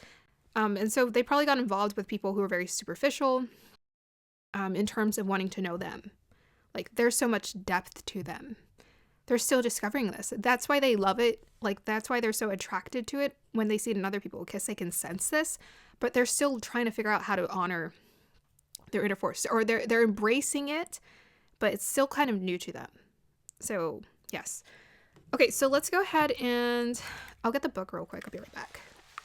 Shiva is one of India's trinity of the male god figures. Yeah, okay, so I think this person's, yeah, I feel like they are aesthetically, when it comes to being masculine, attractive. I think they got it going on. Or magnetic, anyways. He's depicted wearing a cobra around his neck, representing his capacity to tame fear or ego. So I think this person has learned how to tame their ego quite a bit.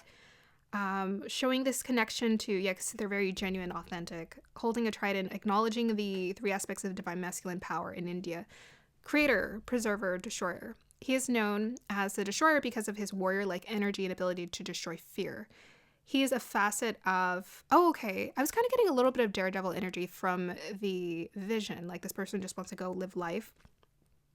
So I feel like this person has been able to conquer their fear through more like tactile experiences of like, okay, what's scary? Let's get past it. He's the facet of divine father energy and offers paternal protection, support, and guidance. He's also acknowledged as the cosmic dancer because he helps coordinate the interaction between Earth and the cosmos. He has the capacity to help us move beyond the fear of failure and into clarity and connection. Yeah, so I was getting like spiritual teacher energy. Lord Shiva is with you right now to awaken your sense of connection to life itself. You're moving through a deep transition, and things, yeah, this is what and things will be clear from this point. You will know exactly what you need to do and where you need to be. This is a powerful time as you have transcended the limitations that others have set for you. It is a time of innovation, ideas, stargazing, soul traveling. There we go, traveling. So revealing. Shiva, the Lord of Dance, is here with his sacred sound of Om to lead the way. Okay, beautiful. Let's go ahead and pull clarifiers and get right into it after I look up the number 13. Okay, so 13 I know is connected to, is it the tower? Or 13 is connected to Pluto tower. Okay, transformation. Let me look it up and just see what the internet says, because I don't think I've looked up the number 13 before. I just wanted to say, for some reason I wanted to say that I saw an owl today. Okay, moving on. Oh yeah, there's an owl in here. Okay, maybe that's why. It symbolizes the death to the matter. There we go. Or is it the death card? It symbolizes the death to the matter or to oneself and to the birth to the spirit, the passage on a higher level existence. In tarot, number 13 card is named as death, but it mostly means death of struggling period and new beginnings. There we go. Yeah.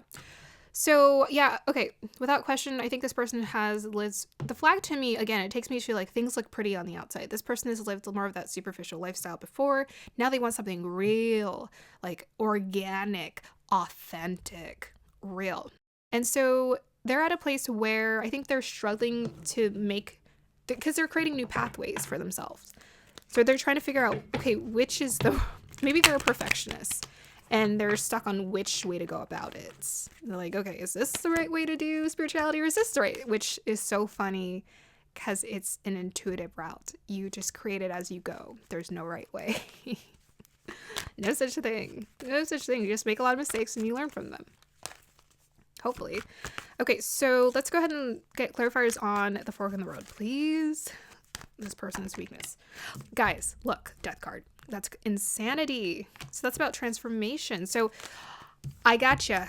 This person's resisting change. The reason why they're resisting change is because they're used to maybe being comfortable. They're used to what they are used to. And so I feel like this person can sense that they are going through a spiritual awakening, essentially. Because I think this energy that's showing up is their current energy. They're going through a spiritual awakening, right? And they're resisting it to some degree because they're like, it's very uncomfortable. I was so used to, like, you know, superficiality, like everything's beautiful on the outside. But now how do I embrace this? This new change? Because they're being called to evolve. That's why they're saying don't be tempted to lower your standards. They're being called to raise their standards to the sky. because maybe before it was like, okay, you know, maybe yes, I want to, let's talk about relationships. Maybe I want to be, yes, I would love to get married. I want kids someday. But now they're like, wait a second, I want this with someone, right? Depth, realness, authenticity, transformation, new. So, you know how I was saying that this person really admires this about you because they probably struggle with it. Here it is. Here's the confirmation. They struggle with change. Specifically transformation change. Like it's like a 180 essentially. And spiritual awakenings are very painful. So, because it essentially kind of pulls you away from everything you've ever known. And they're like, the thing is, I went through mine's like the first stage. Like 10 years ago. So I've had some time to grow into this experience, but it takes time. It just does. It does. It takes time. So I think you guys complement each other here. Tell me more about the flag. Wow. I love how that straight up, we were talking about the death. Like the synchronicities in my readings, they're always mind-blowing to me. Mind-blowing. I believe in magic. Clarify the flag for me, please.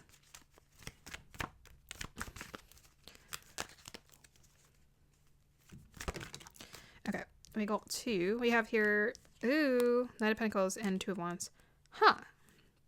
Those energies don't feel so great. Yeah, look, as we get the fork in the road and we get the Two of Wands reverse, which sometimes can be about, you know, making decisions and choices about, like, what do we want to do? Which pathway are we going to go? Like, where do we want to go in our life? We have Two of Cups. Oh, there's the standards in High Priestess. Okay. So this person is, okay, yeah, I basically called them out. They are very intuitive. They don't listen to their intuition very well. They're like super intuitive, but the thing is they've been taught to do the opposite. They're super intuitive, super, super, super intuitive. So yeah, the raise your flag, look at, like, it's all about relationships here. We got the Two of Wands, the Two of Cups, High Priestess, and the Knight of Pentacles. I guess the story that's being presented here is they've been slow to love because they just haven't. It's like every person they dated, or they thought maybe there was something here, has been so wrong. It's like so wrong because they're not listening to their intuition. Their High Priestess is like they have a strong intuition, strong third eye, but they're still learning how to use it, which is funny. Like, they got the High Priestess. Come on. And I was talking about all that feminine energy. This person's got water in their chart without question. Very psychic. They don't realize it, or maybe they're waking up to it essentially. But what this Lord Shiva represents is that they're transcending. So they believe in transcendence. They're learning to honor their inner force. This is their strength currently. They're learning to rise up. And a weakness doesn't mean that they're not working on it. I think this person is actively working on this right now with this Knight of Pentacles, but it's slow. And I have a feeling that they can probably push it a little, you know, make some more progress, but they need a little help and guidance. So hopefully, I don't know, they find some more teachers who will guide them. Maybe you'll be their teacher, and maybe you'll also be a High Priestess to them, and they'll learn how to listen to their instincts when it comes to people. Okay, so let me go ahead and pull, tell me more about this future spouse for pile number 2. I'm having so much fun, guys. Okay, we got Cancer. Guys, who called it out? Who called it out? I did. We got Jupiter in Cancer in the 4th house. This person is like, and by the way, Jupiter is exalted in Cancer. It's like Cancer explosion here. This person's super intuitive, very influenced by other people. Unfortunately, so like the unevolved version of Cancer energy is it's moody and unstable, which pretty much all signs are moody, unstable when they're not balanced very well. But like with that Jupiter there, like this person like super psychic, super intuitive, they just know things, they sense things. And I was calling out projector energy. You know what's funny? My sister is a projector, and she has this exact placement. Like she just, I'm just like, what are you doing? Stop doing that. Stop giving everyone everything of your energy, please. Please stop doing that. And I feel like the raise the standards too. I'm just like, please start expecting you deserve more. You know, you deserved to be supported more. You know, you don't have to do everything. But she's just always like, I can sense what people need. I can just give it to them. And I'm like, no, you can't do everything. So I feel like this person's is the same. So the beautiful part of this is they're so generous. They're so caring. And even in this, I think they were talking about paternal energy. This person's so loving, so caring, but they have a tendency to give it to the wrong people, unfortunately, because people can sense that this person has such a capacity for giving and nurturing. So that, guess what? More than likely, if this person isn't aware of their intuitive energy, right, they're not aware of it on a deeper level, they probably just sense what people need from them and they just give it to them because they're just like, oh, I think this person needs me. I feel like I can help them, as opposed to, you know, putting up proper boundaries. Yeah. Okay. So super intuitive, super caring, very generous, very nurturing. Yeah. So let's go ahead and get, you know, a couple more clues and then we'll move forward. Who is pile number 2's future spouse? Please. Okay. Whoa, like flipped like crazy. 2 Pentacles, Ace of Swords. Huh.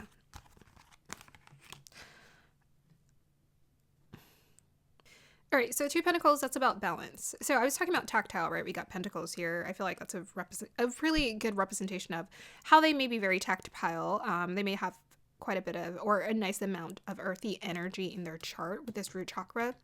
Also being represented here with this red.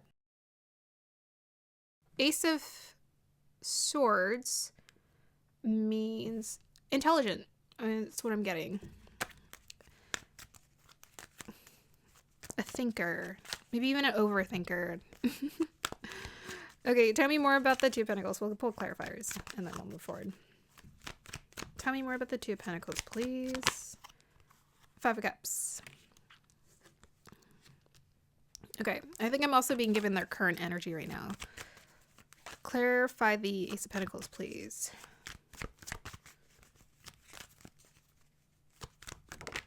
Okay, yeah. It's kind of like what I was talking about earlier. That kind of flipped out. King of Wands. Clarify the Ace of Swords.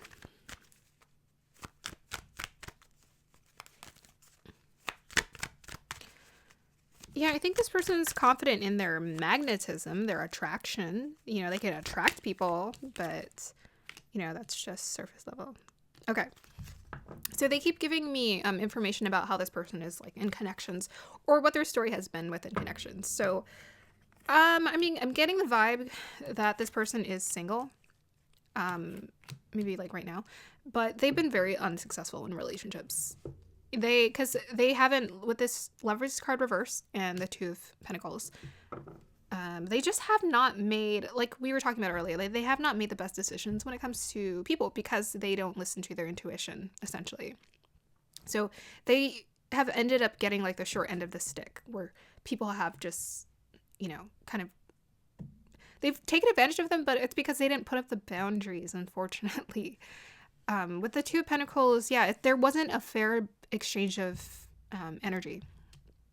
And that's why I think this person may be a little bit slow to trust in the beginning, which is why, like, seeing you, your authenticity, I feel like it's your vulnerability. I didn't use that word, but I think it's your vulnerability that's going to blow this person away because they need that from someone because they've been taken advantage of before. People have wanted from them, wanted of their attention and whatever else they could give them.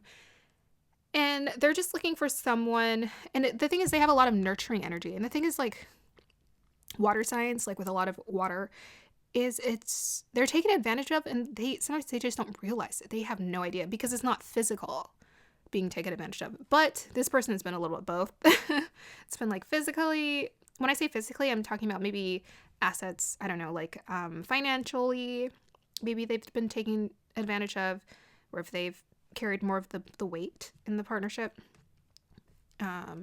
But most definitely, it just has been rough for them. So the guides, most definitely, they want you to know, like, this person has had it rough when it comes to connections. So I feel like they're almost saying this because maybe you're going to see them and you're like, maybe you're going to question it. And you're going to be like, does this person have that depth? Because I think it comes quite natural to you. You know, your vulnerability, your transformative abilities, your ability to create a new beginning for yourself. It comes quite, like, you've just done this for yourself. But for them, it's new.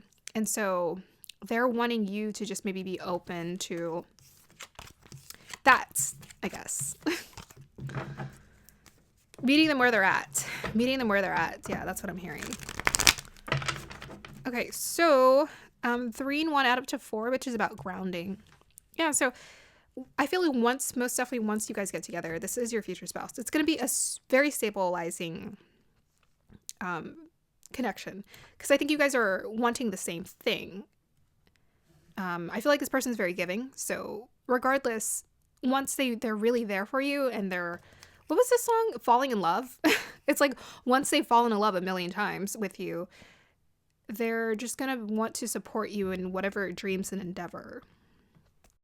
So sometimes that's like kind of the thing about projector energy is they can get quite easily easily influenced, but they're an incredible support system. They are some of the best. My sister, the best support system ever. You know, I was talking about recognition. This person is your fan. This person is genuinely going to be your fan. They're going to be like, what do you want to do? I support you. Whatever you want to do, I support you. They're going to be your biggest fan and supporter of like whatever your dreams and desires are. They want to help you fulfill them. And they just need to keep raising their standards and know that they deserve better. Know that they energetically deserve better. They may even be like around your energy, and they might see you and just be like, this person is like too good for me. Too good for me. It's like above, like on a pedestal. This person is way better than me. How could I just be deserving of that flag to the sky? But the irony is like the universe is telling them to raise their standards so that they can see that they are a match for you, because you guys are meant to be together. You guys are meant to share in this experience, but they have to decide that they deserve better. So like this person, they do deserve better because they're genuinely, this is what they prayed for, they've asked for, they've wanted to manifest, but they have to look in the mirror and really see like they do deserve this. They're worthy of someone who is of like that they see in this light, because it's a reflection of themselves, and that they have to see themselves on that level, you know, with that 5 of Cups energy and them being stuck in their feelings and their moods. And so funny, I was talking about moods and moodiness with water energy. It's like when they're stuck in your moods, you don't realize like there's so much available around you. So I don't know why I'm talking to you guys about this. I'm like, this is their life and what's going on in their life, but there you go. Now you know what's going on in your future spouse's life. Support them in their journey, hopefully, and y'all will be a match made in heaven. All right, pile number 2. I'm gonna go ahead and end the reading here. I hope you guys have a beautiful day or evening. Let me know if it resonated. Bye. Hi, pile number 3. If you chose the black tourmaline, that this is your reading. So I'm gonna start with reading your crystal, your channeled message, and then your cards. So today we are looking into who your future spouse is. But the most important thing first is how they feel about you, of course. So we're going to look into how they feel about you and what are their strengths and weaknesses. Guides, dial me into the energies of pile number 3, please.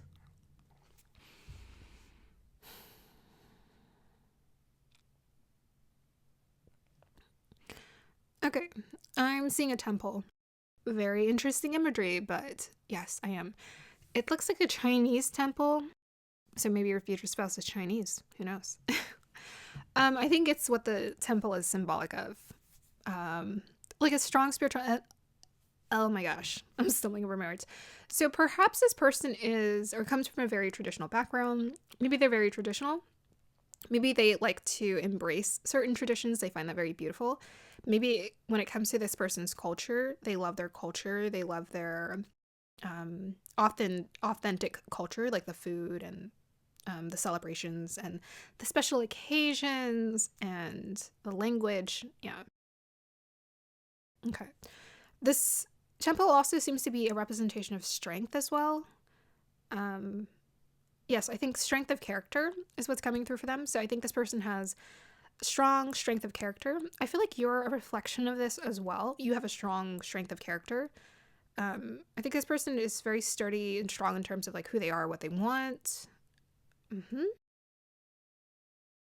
What else?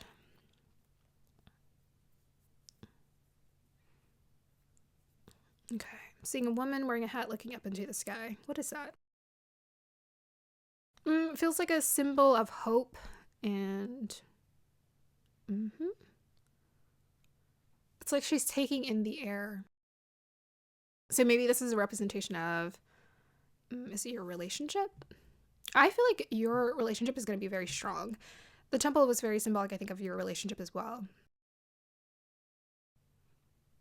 And I'm getting this strong sense of relief because I feel like this woman is looking up to the sky. She's taking in a deep breath and then she's exhaling. Something like, I feel like that's what you guys are going to be for each other. It's like a inhale and exhale. It's just like peace. Beautiful peace, contentment. Okay, let me see what else I can pick up. Okay, very interesting. The energy is kind of quiet. It feels a little different than how it usually feels. So I feel like that's significant somehow. I'm getting a lot of earthy energy. So I feel like this person is quite grounded. I wouldn't be surprised if I pulled up like Pentacles cards for them and their energy. Let's see, I'm seeing 2 people. Huh. Interesting. I feel like this is you and them, maybe, because I'm seeing 2 people. Okay, so there might be an age gap, age difference. One person feels more mature than the other, just a little bit here. It could also be the energy, the essence. So this person might have quite a bit of a serious, focused energy. I'm kind of getting the same thing as the temple. Sturdy, strong, reliable. It's like sturdy, strong, reliable, dependable. It feels like a patriarch. I feel like I'm looking at a patriarch in a family. And then I'm seeing another presence here. It's like very sweet, innocence, pure essence. So whichever one you identify with, that's who you are. But yeah, it looks like a feminine form. Wow, I feel like you guys are almost like opposites. Like opposites attract for this. Like the energies couldn't, yeah, it's maybe strong polarity here. The energies feel quite different from each other. What else am I getting? I don't know. This imagery just feels like very sweet. I almost want to feel like, even though this is future spouse, I almost want to say like you guys had a past life together. This person feels very protective, like protective of you. Because I'm seeing like 2 energies. One's like protective, like a patriarch, and the other one's like sweet, innocent, pure, feminine energy. And he's just like watching over her. It's like very respectful and kind, but he's just like watching her. Like just to make sure she's okay. I think this person's very good at taking care of people, very protective. In a healthy way, in a natural, like if they're a masculine, like a protector, provider energy is what I'm getting. Strong polarity here. Okay. I think I'm gonna move on.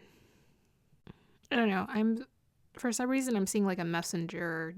I don't know. I'm seeing like a character in a movie or something, and I want to call them a messenger. So, okay, so I want to say for this pile, it almost seems like you guys are getting a little holy energy for your future spouse reading. But for some reason, I'm getting like your ancestors or your angels or your guides, or like this union is very important. It's like there's signs or synchronicities that are lining up to make sure that you guys are matching up with each other and you're finding a path together, because there's something about this union that's quite powerful. Okay. Sorry about that. That's a mic drop moment, right? I bet you're just like, what? Okay. Oh my gosh. I forgot you guys got this song. So let me go ahead and find the lyrics. It's so good. So the song is called No Words by Big wild. And I love the title. And I love the songs that get picked for my pick a card readings because I'm just like, oh my gosh, what are the chances? Yeah, this is a fantastic song. So I feel like the person in the song, they were talking about their relationship. And they said like it needs no words. So I was just seeing a guy and a girl, and they're like separate from each other, but it's like they just know what each other's thinking. And it's so interesting because I was like, there's a lot of polarity here. And okay, I'll get to it, but I'm excited. So here are the lyrics. Ooh, light the walls on fire, let them burn. We've got a lot to say, but we don't need words. So, and I was seeing the messenger. Isn't that crazy? Okay, higher, higher, higher, higher, a million times. Ooh, light the walls on fire, let them burn. We've got a lot to say, but we don't need words. Oh, that's the entire song. Okay, that's so funny. So my notes, this is what I wrote. I just love these readings. They get better and better. This person's like, okay, I wrote high on you because they kept writing, or one of the main lyrics in the song was higher, higher, higher, higher. So it's like this person's like high on you, high on your energy. Yeah. So there's like passion here. We got passionate here. And then I wrote physical, intuitive connection. It's the way the song goes. So most definitely listen to it, check it out. But it's very much a high vibe song. Yeah, and it has a playfulness to it without question, but I feel like the messages most definitely match up with who your person is. But yes, I'm getting strong polarity for this connection. And I wrote here physical and intuitive connection. And I was like, I see a guy and he's looking at her, but they're not talking to each other. What's going on? And then I saw here, and this thing represented a messenger. So it's like you guys just can sense what each other's thinking. So there's a strong physical and intuitive connection. That is magical. Okay, let's go ahead and see what else we got here. We have house 1. Whoa. Okay, so this is how your future spouse feels about you. Individuality, self-image, and approach to life. Okay, first of all, they think you're a 10 out of a 10. Okay. Oh my gosh, and I just looked at the clock and it said 10. Okay, I was right. that was correctly interpreted. You're welcome. Clarified by Mercury. Wow, you guys are like... So it's funny. The song's called No Words, and you guys got Mercury in house 1, and I saw the messenger. That's weird. Okay, there is something about communication. I'm getting like it's both. So it's like a psychic intuitive connection, as well as like communication between you two is amazing. So this person really loves, like they feel connected to you. They feel connected to you through your mind, your thoughts, and your communication. And because I was seeing physical and in like both, I was sensing both. It's both. I feel like this person can almost like sense what you're thinking. They can feel it. They can feel the energy of it. They can just look at you and just know.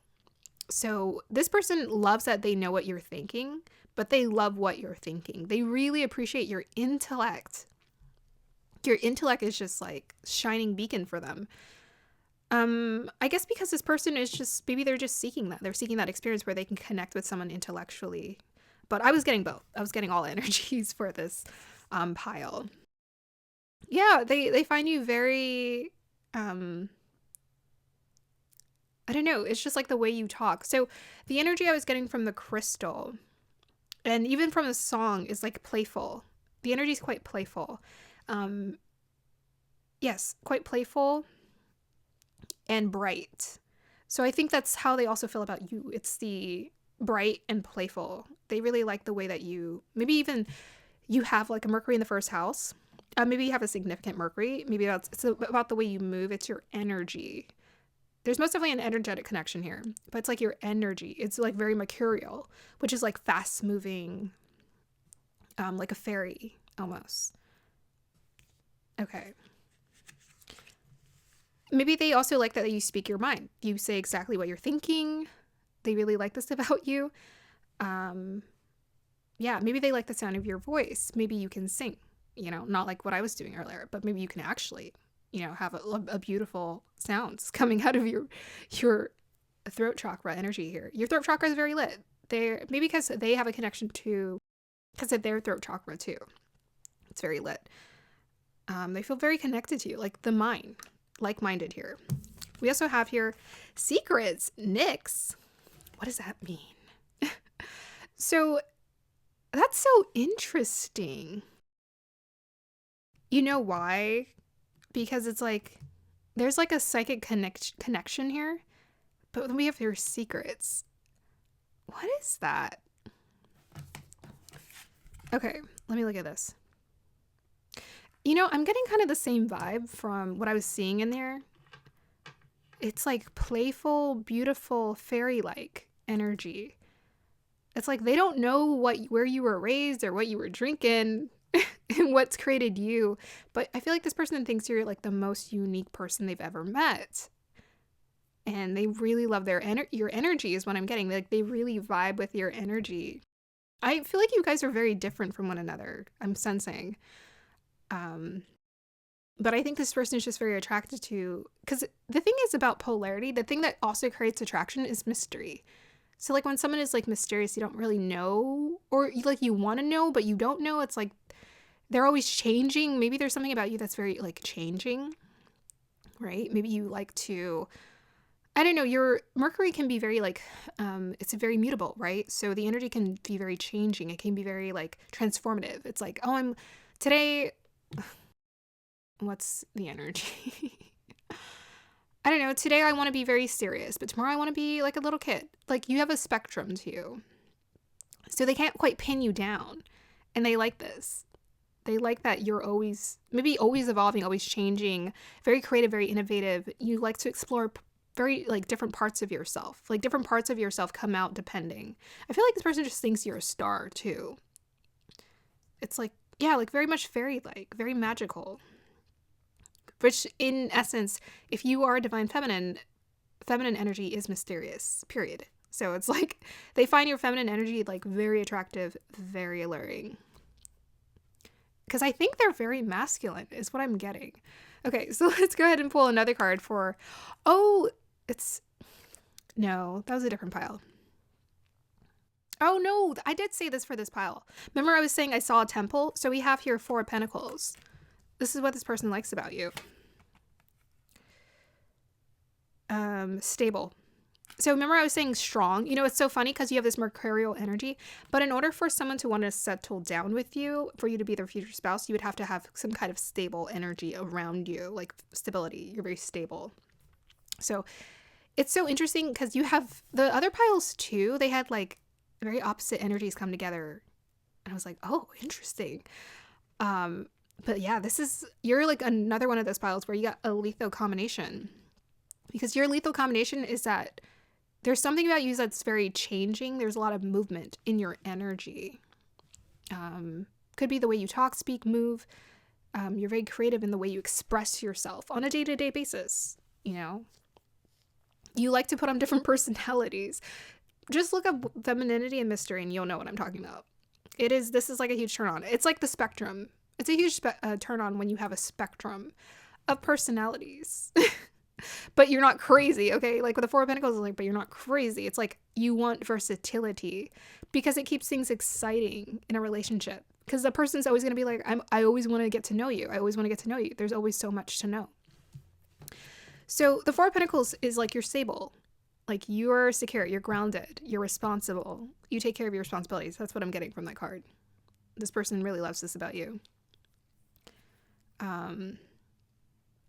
That you guys are going to create a temple together. I feel like this person's quite like stable, and I feel like you're of the same. This is where you match.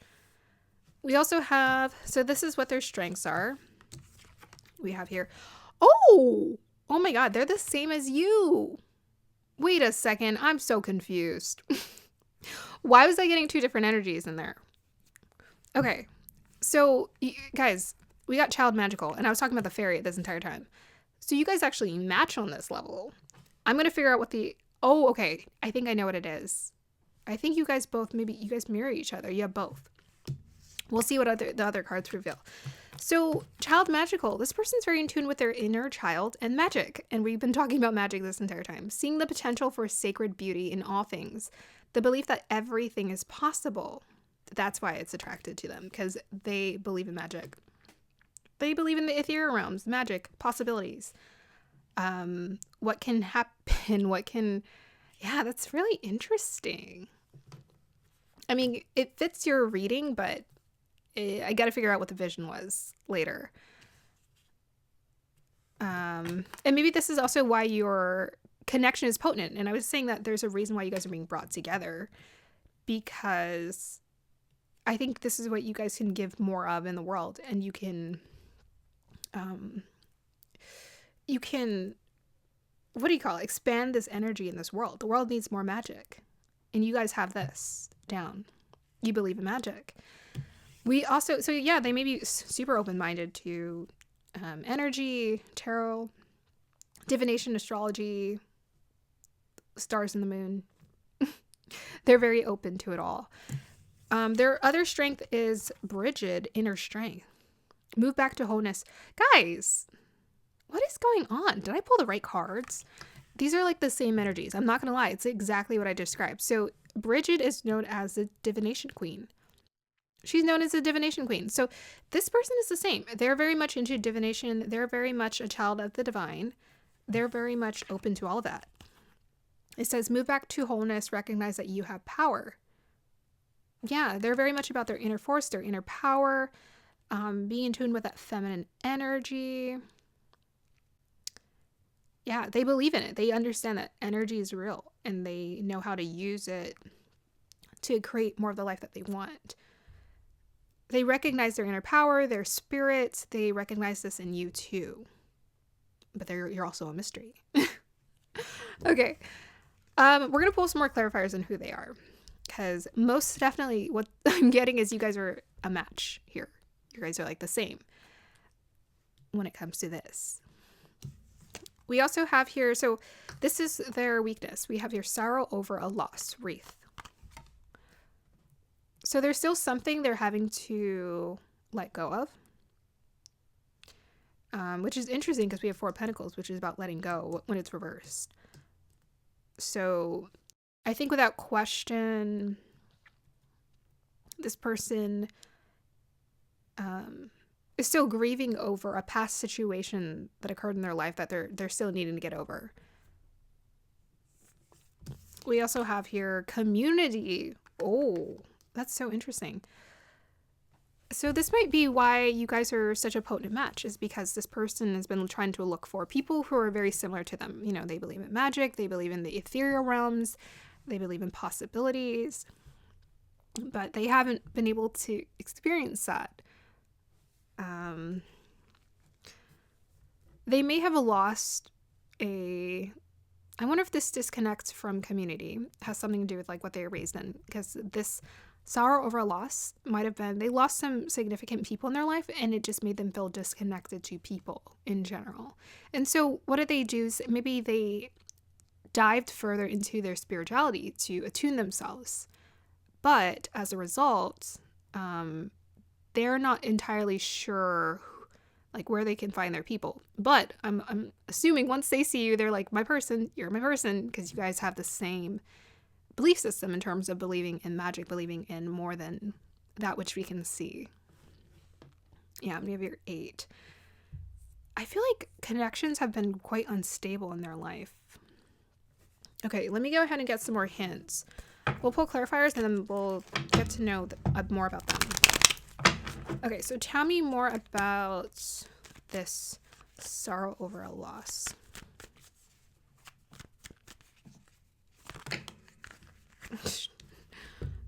Ten of Wands and the 8 of Swords. Yeah, so it's something they're holding on to. Yeah, they're still holding on to something here. It's in their head. Can we get more clarifiers? What are they experiencing sorrow over? What are they holding on to? What are they holding on to? It has to do with themselves to some degree, or maybe someone who's representation of a Leo energy. Tell me more about this. What are they holding on to, guys? Okay. Yeah. So they had some kind of disagreement with someone here, and they just were not seeing eye to eye at all. And words were exchanged, to say the least. Words were most definitely exchanged, and they're holding on to it. So this could be any kind of situation, but it's most definitely like past energy that needs to be released. This is like energy that needs to be released from them. They're holding on to some kind of situation that they were not seeing eye to eye, and they're holding on to the burden of it. Yeah, tell me more about the 10 of Wands. I want to know more about the burden. Whoops. Oh, okay, that wanted to pop up. We got 4 of... So it does have to do with community, and we have Knight of Cups. Okay, so it has to do with community. It has to do with connections. It could be family. It could be romance, and that's not surprising for it to turn up in a love reading. This person might have been a Leo.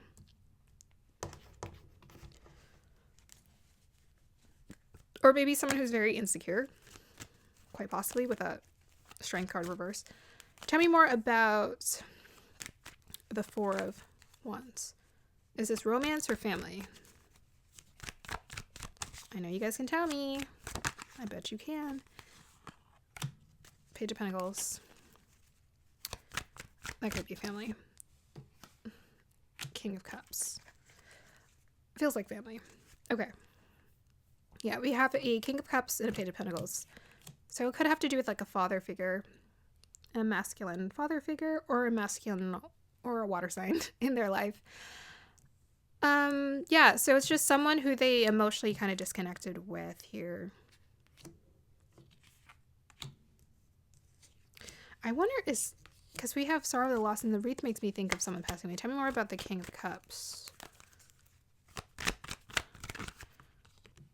5 of Pentacles. Oh, wow, yeah. 6 of Cups. Yeah, it's definitely family related. 5 of Pentacles, 4 of Cups, 6 of Cups. So one of the things that may be coming through, this person might have lost a very significant father. Maybe that's what I was seeing. I don't know. A father figure in their life. Okay. And they lost a father figure in their life, and it just weighed very heavy on them. Like they're still holding on to it. They're still grieving it, essentially, as opposed to processing it. And yeah, I was talking about family and a disconnect. So there we go. Tell me more about the community card here. We're probably going to get some of the same cards. Oh, we got the Hierophant. And the 4 of... Sorry, not the 4. The Chariot. So that's Taurus and Cancer energies. Tell me more about the community, please. It could have been like a religious community there, part of like a spiritual community, because this person's very spiritual. But they... diverted their spiritual energy, their essence, to their own, like the inner world, their magic. Maybe they started doing tarot, or they started getting into that, and people are like, what are you doing? We don't do that here. No, we focus strict, we follow strict religion here. Tell me more about community, the Hierophant, please. Okay, I just dumped it on the floor. Okay, so we got 3 of Swords. Oh, we have the 4 of Pentacles. 3 of Swords. So I feel like the 4 of Pentacles can also be a representation of how this person admires your ability to let go of situations and move on, because I think maybe they've struggled here. Yeah, because we have the 4 of Pentacles. They're holding on to heartbreak. An injustice maybe that was caused in their life. Yeah. Okay, I get this. This isn't very common in the spirit. This isn't uncommon in the spiritual community, where, you know, we all want to just find our soul tribe. We want to find our people. And this is what this person is looking for. They've been burned by communities, or a community, a past community here. Okay, tell me more about pile number 3's future spouse guides. Tell me more about this person. I want to know what their energy is about and what the heck I was seeing. Oh, we got the Devil card. Maybe they're a Capricorn. Tell me more about this Devil card, please. Oh, we have the 5 of Pentacles. Tell me more about this, and we have here Death card, reverse. Okay, so I'm getting their energy here. This person is in a space where they're having to release They're having to release a lot of negativity. It's been the people. That's why it's their weakness, because it's the people in their lives that have been the most, like, created the most trials for them. These people have been, I'm getting negative influences towards them, for them.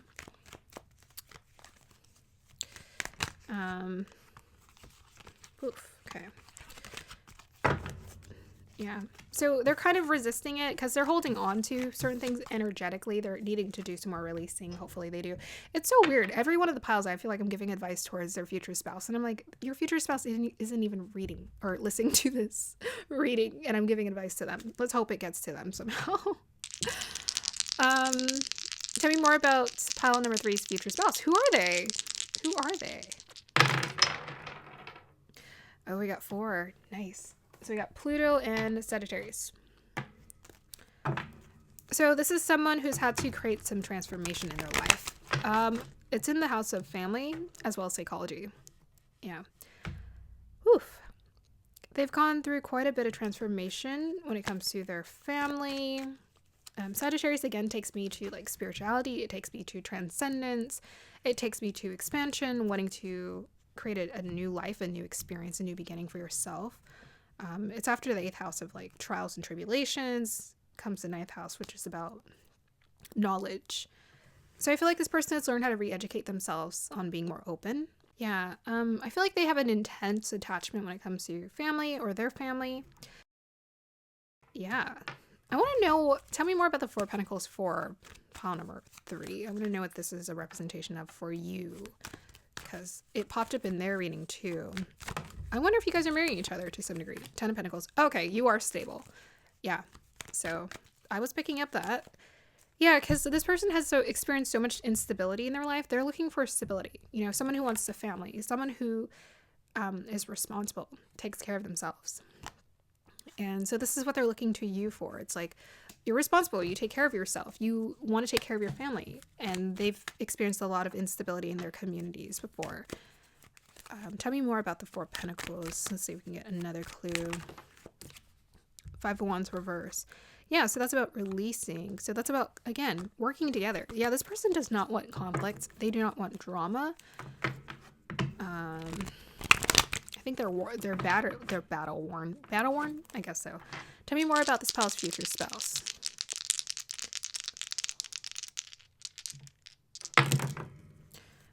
Look at that. See, I was waiting for that because I saw something and I was like, what is that? So we have here Saturn in Taurus in the 10th house. I think that Capricorn was also, or the Devil card was also a representation of their energy as well. Capricorn.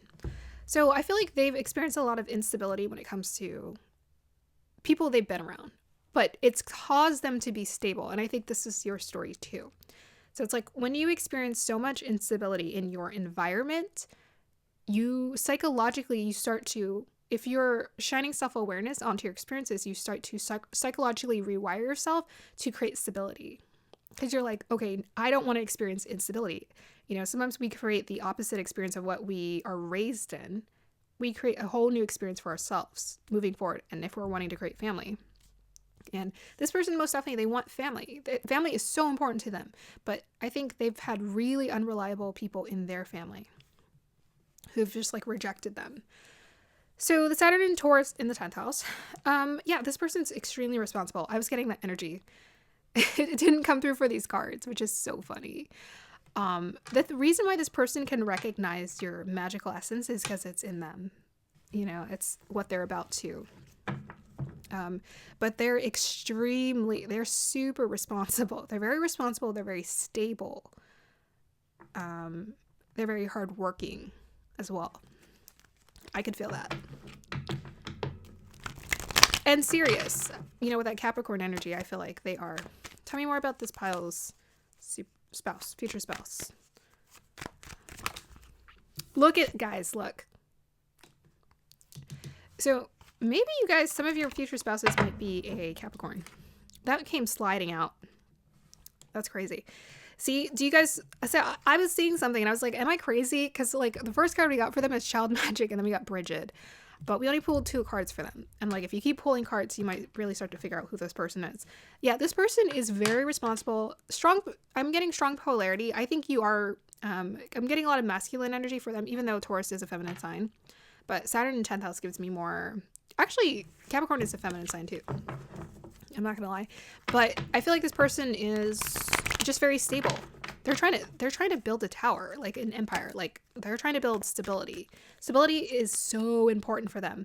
And so, you know, it's so interesting how I was seeing the temple, right? And I was talking about traditions and how this person is connected to their tradition and their culture. That's why they're having a hard time letting go, because they're so invested into their family and their connections. And so it's kind of their weakness, because I don't know what the advice. I'm gonna ask a spirit, like, give me some advice for your future spouse. Can I get some advice about their future spouse and what they should do when it comes to their community? Because this will tell me more about their situation, is if I get advice here. Okay. 10 of Swords. Wow. Okay, so do you know how we got the 10 of Wands earlier? Right? The 10 of Wands is very much representative of Capricorn energy. Every time I pull Capricorn, I always pull 10 of Wands, usually, typically. This person carries a weight. This person carries a weight. They carry the weight of their family. I don't know if they're taking care of their family, or, you know how some people, because I was getting patriarchal energy, maybe they're the older, they're the eldest. They just hold so much responsibility. You know, and I was seeing someone older. They may actually be older than you, or it's just their energy in general, or both. But this person carries a lot of weight when it comes to their family. Like, they take it on as their burden. It's not that the thing is, they can feel that they're different from their family. They know they're different. They know that they believe in magic. They know, you know, their family's a bit dysfunctional. Their community, the people they've been around, it's dysfunctional. But for some reason, they feel like it's their responsibility to save them. They're trying to carry the weight, the burden of like holding on to this. I don't know. It's like a karmic thing that they need to release. So yeah. Tell me more about the 10 of Swords, and we're going to end this. I'm getting some intense storylines for all of these readings. And we have here, look at that, King of Wands. Look at that. Yeah, King of Wands. This person's like, it's my responsibility. They're learning how to establish new boundaries, I think. I mean, I feel like they're going to. Because they're learning about their inner strength, right? And magic, and they're trusting the magic of the universe. Tell me more about the King of Wands here. Tell me more about their energy, the King of Wands here. Yeah. Star card. Queen of Wands. What? What on earth?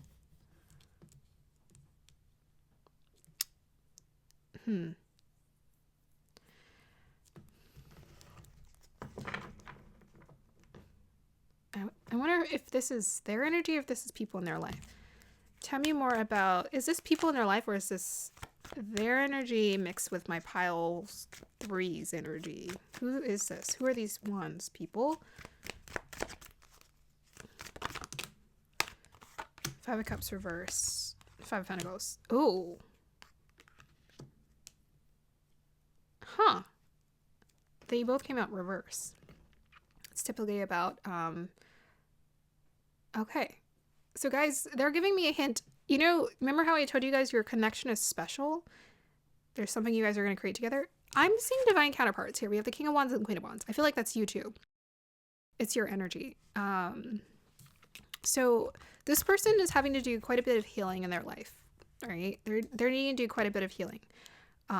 We all do. This isn't something you can escape from. We all need to do healing. It doesn't matter if you marry your future spouse 10 years down the line, you're always going to need to do healing. And so the reason why you guys are specifically being brought together is for this. You know, when you heal, the vibration rises on the earth. It does. So yeah, you're here to help this person, but I think you guys are going to marry each other, or you guys are marrying each other to some degree here. So whatever healing it is that you're here to do, they're going to support this. because we got the Queen of Wands and the King of Wands, I feel like they're going to be like they're going to be so supportive of you stepping into your confidence, being independent, doing what you really want to do, embracing life, like whatever dreams you want to do, they're like here for it. With this fiery energy, you know how I was talking about polarity and attraction? Yeah, a lot of passion, lots of attraction. Here it is. Here's the evidence. Queen of Wands and King of Wands. Lots of passion. I think you guys are both passionate people. Maybe you're even a very passionate communicator. You're very passionate about what your ideas. So this person is very passionate too. But their thing is they've held on to the people for them. That's like the thing that they're having to work through. Your thing may be confidence, right? Maybe learning how to just stand out more and be yourself, or just be out there, because that's usually how it works when it comes to feminine energies. Like, we're always having to work more on our confidence. It does not come naturally to us. We have to work on it. But you guys are healing together. You're healing together. You're here to create a healing experience. And so, yeah, I feel like with the birds here, an 8, like, you guys are going to create a lot of, I'm getting like prosperity, stability, dreams. You guys are going to be able to create this for yourself with this star card here.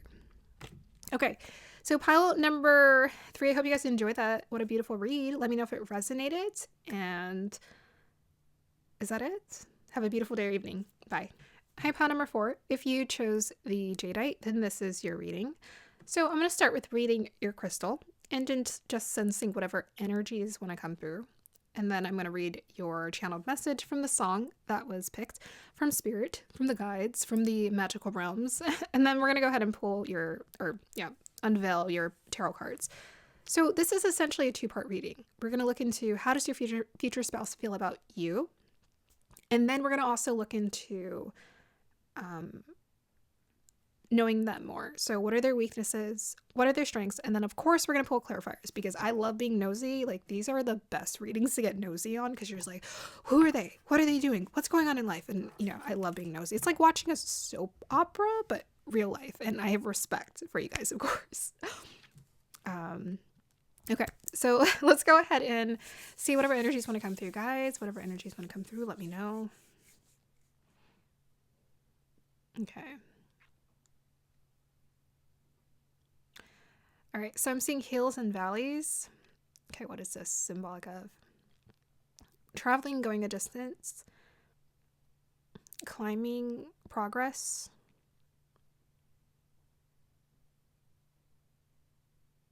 Yeah, whenever I see hills, like in a movie scene, it often feels like we're going on an adventure. We're going to expand. So I feel like the energy of this relationship is about expansion, right? And honestly, that sounds so like, of course it'd be expansion. What else are you supposed to do? But honestly, some people, they stagnate in their relationships because they don't want to grow or they don't want to get out of their comfort zone.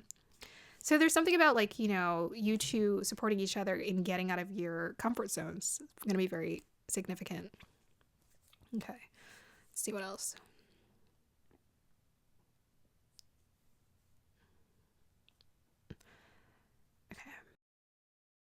Yes. So I'm seeing like waves crashing. I don't know. They're very beautiful, very fluid. The movement's very nice. I feel like that's going to be kind of like your connection with your person. I feel like the connection is going to feel very fluid, very nice, very peaceful, very warm, very nurturing, very supportive. Yeah. Yeah. Waves are symbolic of movement. They are a representation of our emotions, how we feel, and going with the flow. Yeah. So I wouldn't be surprised if we pulled maybe the Hangman or something for this reading, because I feel like maybe they're showing me your future spouse reading, but I feel like in general what you guys are creating together is like kind of like a go with the flow vibe. It's like, we're gonna go with the flow of life. Okay, let me see if I can see the crystal.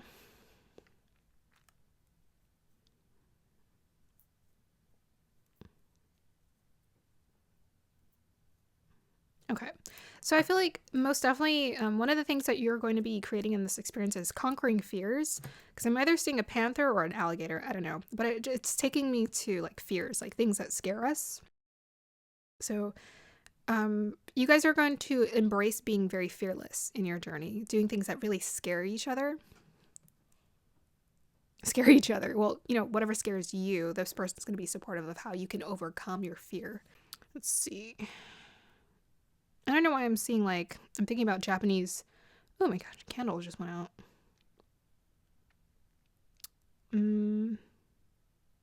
Okay, we'll come back to that. So I'm like seeing Japanese writing for some reason. Maybe your future spouse is Japanese. Oh, you know what? For some reason, this crystal always takes me to Japanese culture. So, what's funny? It's really, like, it kind of freaks me out a little bit, but then I believe in magic, so it doesn't really freak me out. Like, the other crystals, sometimes they take me to, like, cultures. Like, I can, like, the people and the experience. But this one, I think, is connected to Japanese culture. Jadeite, which makes sense. I think jade is connected to Japan. But I'm seeing Japanese writing. So what is the signifier for this? Culture, calligraphy, writing. Maybe there's something very significant about this person likes to write. Oh my gosh, that makes freaking, oh my gosh. So you guys, when I tell you about the artists, your mind is going to be blown. Like, the energies, the way they connect is just mind-blowing. Okay, so I think this person's a writer. I think they are. Or they like to express themselves through communication very poetically. Or there's something that they do that's very poetic. It feels like introvert, like I create it by myself and then I, share it with the world kind of thing. Yeah. Japanese writing also takes me to traditions and respecting our culture. I think this person is just, their nature is of respect. They're very respectful. They respect other people. They respect people's boundaries. I feel like this person is introverted. I'm getting that as well. Okay, so let's go ahead and see. How does your future spouse feel about you? This song is incredible. So it's by one of my favorite artists. I went to his concert, I think it was 2 years ago, and he sounded phenomenal live and surprised me. He was actually taller in person than I had imagined in my head. And I was like, what? I didn't see that coming. But his energy is actually the vibe of, what I was describing. So that's why I was like going with the flow of it. Cause I'm like, that's so weird. Cause guess what? Guess what this person's nationality is? He's Canadian Japanese. Yep. Mind blown. So let's go ahead and find his song. It's beautiful. So he is a writer. His songs are beautiful, very poetic. I love his writing.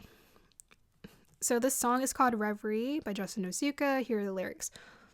Oh, Reverie, take me up to the open mind. It's hard to be.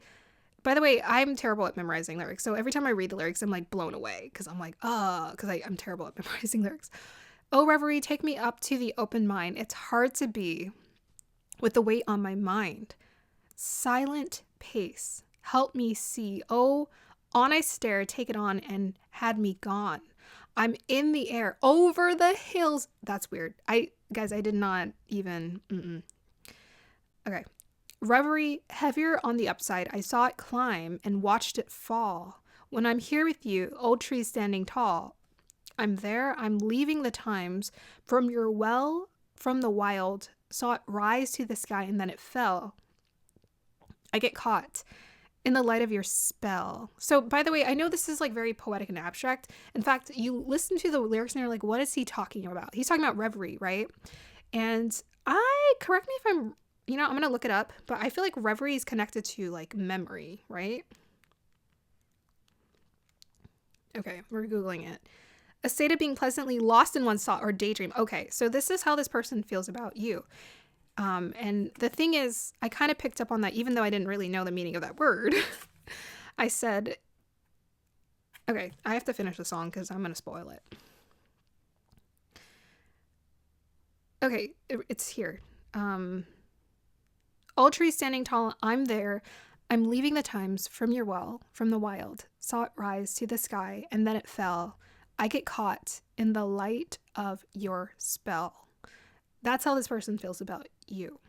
Let it roam, on I see, reverie, minds and scars. Take me up to the open mind. It's hard to be with the weight on my mind. I get stuck.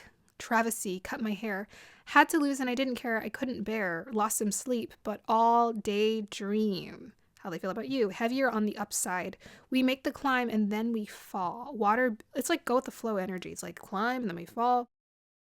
Water be the root and the cause of it all. Wow, so very nurturing. Take me there, out of the room and in the air. I'd seen the path from birth and into ash. A wishing tree, high as the eye can see, rising over constantly. Walk alone, I feel the feather on my feet. Wow, these lyrics are so intense. All around. The falling earth was silent. I saw her run and then I saw her take off.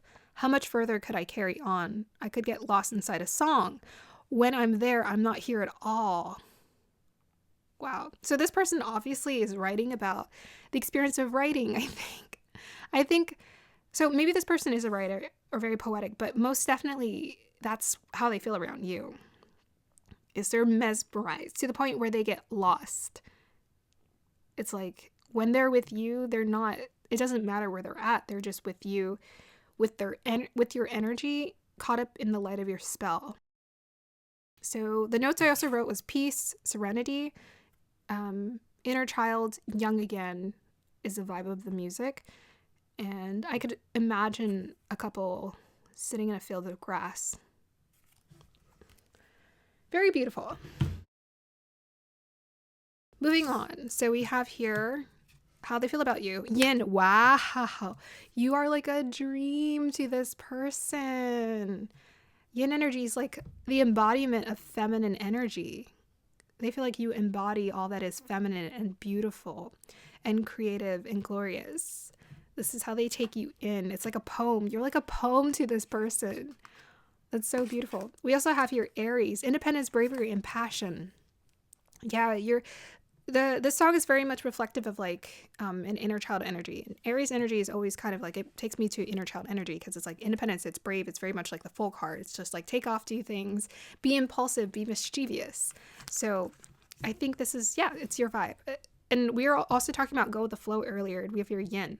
So I feel like this person really loves that you just kind of go with the flow of life and you live kind of impulsively or creatively in a sense. Like you live life with impulse. It's like if you have a desire, you just go and do it. You have a desire, you just go and do it. And they're so here to support you in that. We also have here healing, Gula 18. Yeah, so that's like, again, we were talking about that nurturing energy in the song. So like this person feels like your energy, your vibe is very nurturing, very healing, very loving, all embracing. So beautiful. We also have here 7 of Wands, standing up for beliefs, fighting your corner, protective, defensive, determined, challenging, opposing, stamina, holding your own, taking the high road, maintaining control, territorial, assertive. Yeah, so assertive, and we have your Aries. So this person most definitely feels like you are assertive. We have the Mars and we have Aries. They feel like you're assertive, you stand your ground, you believe what you believe, you stick with it. They love this assertive side to you. Maybe to some degree because they're wanting to embrace this for themselves too. So like learning how to be more assertive it's about like doing what you want. I feel like any person can be assertive in terms of like being good at their job. But sometimes when it comes to actually asking for your own desires to be met, people have a harder time with asking for that. You do your thing. You're a rebel. You do your thing. You live by your truth, nobody else's truth. And I feel like when you live by your truth, this can be a very healing experience for you, for us in general, because we don't just heal through being in flow with our intuition and our emotions and our energy, which is what they see you as. With the sun and the moon, it's like you're in tune with your sunshine and your moon. But I feel like doing what you love and just, I was talking about the fears, right? Getting over the fears. I feel like this person feels like you're fearless. It's like you're willing to do things that scare you. They love that because I feel like they want to embrace it for themselves. Okay, let me just pause this real quick. Okay, yeah, and sacral chakra energy, without question. This is such beautiful fire and water. I feel like you guys, like, the attraction is there without question. We also have here, and passion. Yeah, passionate. You're passionate. This person loves how passionate you are about things you love. We also have here what this person's strength is. Child wounded, awakens compassion and desire to serve other wounded children, opens the learning path of forgiveness. So this person shares a similar strength to you. You have a very healing presence about you, like peace and serenity, right? From the song. And this is reflected in you. You know, we're not just attracted to people for no reason. We're also attracted to something that we see in ourselves, right? If we see ourselves in someone else, is what I meant to say. So this person is like protective. They're very caring of their people. We got sacral chakra energy. I think they're quite passionate about life too and what matters to them. They're passionate about who they want to protect, who they want to care for. They're passionate about people living a good life and healthy life and following their dreams. And I feel like you guys could create like a support system for people here in this situation. Yeah, so I think they've been wounded for sure in childhood, but they've learned how to overcome it by following their emotions, like being in tune with their emotions, being more in flow with it. Their other strength is Paw the Venetian, experiencing grace.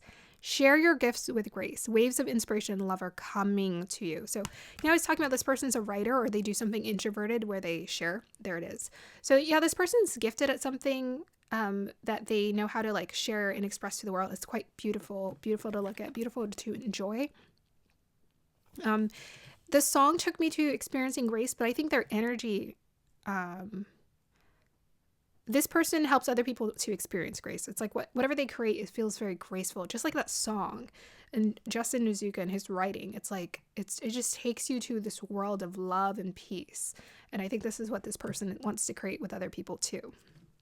Love and peace. Maybe they look like this. Beard, blonde, brown hair, blue eyes. Okay. Oh, and I love how the colors are very like similar. Look at that with the greens and the beige. Isn't that interesting? And this too. Interesting, huh? Okay, so what are their weaknesses? What are they trying to work through? We have here, clean it up, 21. Ooh, purification here. They're trying to purify. So there's something they're needing to clean up. Clean up, clean up, clean up. Clean up on aisle 5. What am I being taken to here? Well, all the piles have been very similar. So I think there's an experience that this person is still healing through. Because the energy of this image feels kind of stark, right? Everything's kind of gray in here. Very grayish. So I think there's something that still needs a bit of healing and light within this person. It feels like it's very much an internal experience. We'll probably get a clue from this card. We also have here, temptation will test you. Oh, they've been tempted. By who? Okay, well, that doesn't really help me clarify. They seem like two different energies. Okay, so let's just pull clarifiers. There's something they're needing to clean up, though. It's dusty. It feels like old. Pass. Okay, so clarify the clean it up, please, for me. Family. Okay, it's family. Yep. Tell me more about the clean it up. What are they needing to clean up? What needs to be cleaned up? Page of Pentacles reverse. Knight of Swords. Tell me more. Oops. What a mess. Like what's here? Oh. Ace of Wands. Temperance. Okay. So what I'm getting from these cards, there's something that did not end well when it comes to their family. Like it was like very incomplete. It was very, it takes me to an experience where you say something very impulsively. I think they said something very impulsively to someone. We have a Page of Pentacles here, so that could be a representation of maybe they have kids, right? Let me go ahead and get nosy. Clarify the Page of Pentacles, please.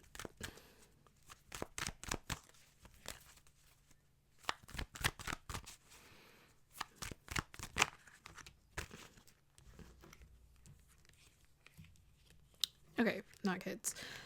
I'm not seeing it from this energy anyways. Okay. These are all positive energies. So it's like, They got clarity. They're trying to... Okay, so what I was gonna say is that this person, perhaps they like said something they shouldn't have. Because they are angry. Like they said something out of anger, and it like ended something the wrong. Like they ended something, but they didn't end it right. So it's like tying up loose ends, kind of, is almost what it feels like. Like you need to go back. They need to go back and resolve it in a way that is peaceful instead of avoiding it. To me, with this Hermit card, it's like they're kind of avoiding it. They're like, okay, I said my piece, I'm done. But maybe they can relate to this Aries energy, because Aries very much takes me to, sometimes they just blurt things out and you're like, that was uncalled for. So I think this person, they might have said something very impulsively or done something impulsively because they're like, okay, that's it, we're done. You know how even if you're right, but if you say it out of anger, it doesn't make it right. You know, there's always a way to approach something so that it's not going to hurt people. Ideally, we're not trying to hurt them. So it's like instead of choosing the high road, they didn't choose the high road. Okay, do you want to tell me anything more about the clean it up guides?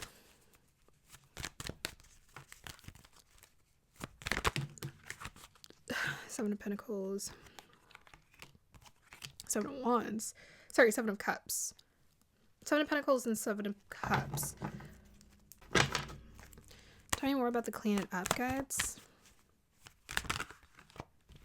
Yeah, see? Decisions, conflict. Page of Wands. Okay. So this person has some kind of unresolved conflict. The thing is, it's their call is what I'm getting from this energy. It's their call. So they most definitely have to go back and make better decisions that are aligned with a higher path so that they can free themselves of this conflict. But the way that they resolved it is not, or maybe they're avoiding it with that Hermit. I don't know. They could be avoiding the conflicts, but they need to. So because I was getting a lot of peaceful energy, I feel like this person, they're just like, no, I don't want to be a part of that. Did I say that? There I am saying it again. I don't know. I might have said that for a different pile. Okay, so clarify the apple, please. What is this? Temptation. Is it temptation or temptation? Okay, that didn't really come fully out. Tell me more about the temptation will test you. What is this energy about? Okay, we got Nine of Wands. Okay, tell me more. We got the Eight of Wands reverse. Okay, a lot of wands, a lot of passion here. Fiery energy. Sacral chakra again. And we were calling that out earlier. This person is a very passionate person. Okay, it has to do with a connection. Tell me more about this Ace of Cups. I was about to say Two of Cups. Interesting, huh? We have here a star card, Seven of Pentacles. Yikes. Something most definitely has to get resolved here. It's the same, feels like a similar energy. A little different, but similar. Tell me more. Okay. We keep getting Pentacles reverse. So this is a representation of practicality and needing to be more practical. I think this person can be quite impulsive. So the reason why they admire your passion is because they're very similar. They're a very passionate person. So it's like they do stand up for what they believe in. They're very passionate about what they believe in, what they want to do. They so want to offer the world and people like good energy, good vibes. But there's a conflict when it comes to, I keep seeing endings here. Like something did not end right or on the right note. And it's needing to be resolved here. And with the Star card reverse and the Seven of Pentacles reverse, it's like it needs to be addressed on the practical level. So it's like doing something. Something has to be done here. Clean it up. Like they have to like literally go and clean it up. It's not, communication isn't going to resolve it. It's like something they have to do in the tangible world that's going to resolve this. Tell me more here. It has to do with a connection. Tell me more. What do they need to do? I've been getting like advice for all of these future spouse. I'm like, they're not even here and I'm giving them advice. Tell me more about what they need to do to resolve their problem, guys. This is the answer. Moon card reverse. Listen to their intuition and their feelings, their emotions. They know what to do, but they just have to do it. Tell the truth. Speak the truth. Tell the truth. Tell me more about the moon card. Be honest. Seven of Cups again. Four of Wands. It has to do with family. Seven of Cups is about a delusion. It's not like not seeing the reality. Okay, I gotcha. I think this person, it can be quite emotional, and you know, it's like with this Paul the Venusian experience, I feel like this person's introverted, creative. Sometimes introverted, very creative people. They can live in their own world, right? So I feel like this person, to some degree, he or she, either one, but they have a tendency to like live in their own world, maybe. And there's like something that's been left unresolved because they're not addressing it, because they're lost in their own world. Like they're needing to be honest with themselves, be truthful, and see it for what it really is. Clarify the Four of Wands, please. All these piles we've gotten family trauma, every single one of them. Look at that. It's just, they have not moved on. No one has moved on. They haven't moved on. They're being like, they're not being fully honest with themselves. They're like deluding themselves. I mean, this happens sometimes if we don't want to resolve conflicts. So I feel like this person's like, they're trying to like move forward with their life and skip. Like there's a loose end, some kind of unfinished symphony, some loose end they're needing to tie here. And once they do that, it will be resolved. Yeah. Can you tell us what has to do with the connection? Can you tell us more about the connection they're needing to clean up, guys? I'm not getting romantic energy. It just feels like family, right? So it's like people in their life. I think the temptation is that they're like passionate, and the temptation is like they just want to do what they want to do, as opposed to being like, oh, okay, I need to apologize. Like maybe they just need to apologize and be realistic and be like, okay, I was wrong. I was wrong. Maybe they're needing to fess up about something and admit they were wrong,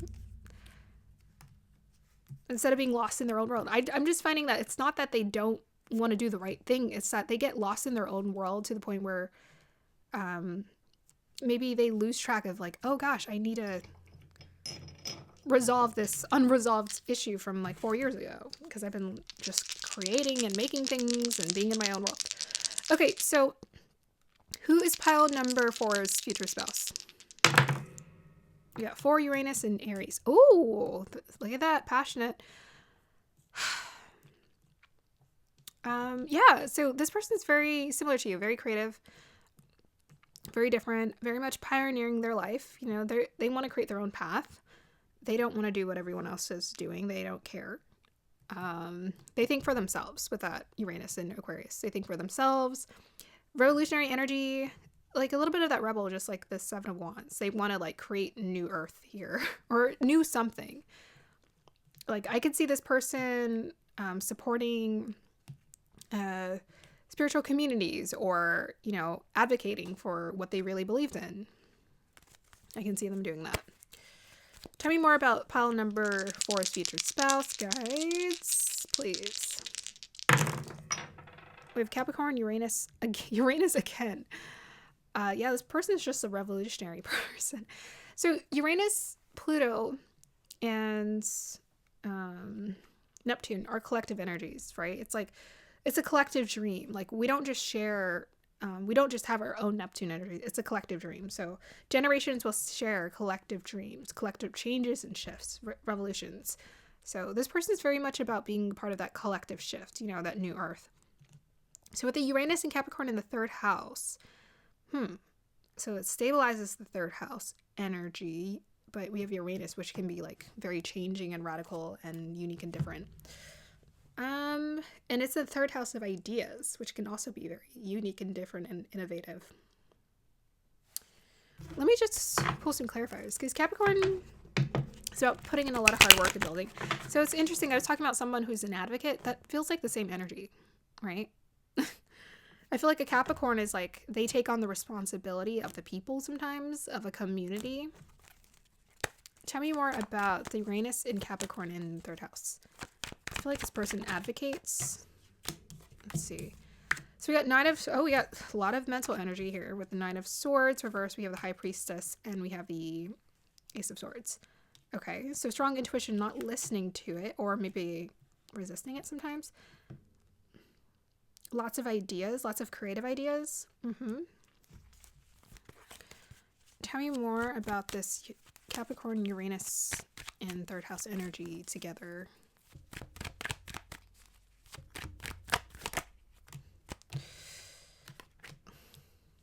Okay, so it has to be about building, creating, practicality. Ah, gifts. Gotcha. Okay, so this person I think is quite gifted. You know what? You know how I was saying that this person's a writer, and we have 3rd house here. So I think this person could be a writer with all this Swords energy. Quite intuitive. They're intuitive, very creative. They live in their own world. Yeah, this is their gift. It's like a gift that they share with people. They're genuinely very good at. Clarify the strength card, please.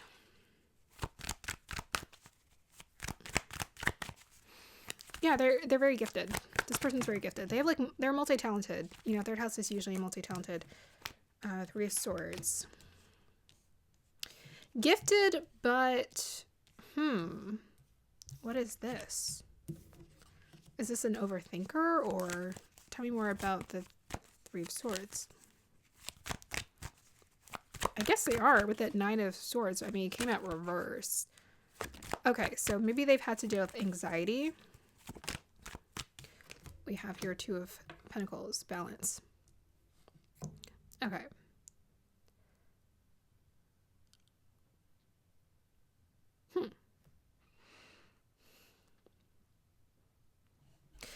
I just get that there's a lot on their mind all the time.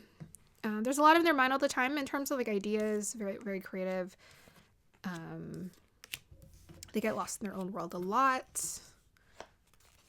Clarifier for the High Priestess. Clarifier for the High Priestess.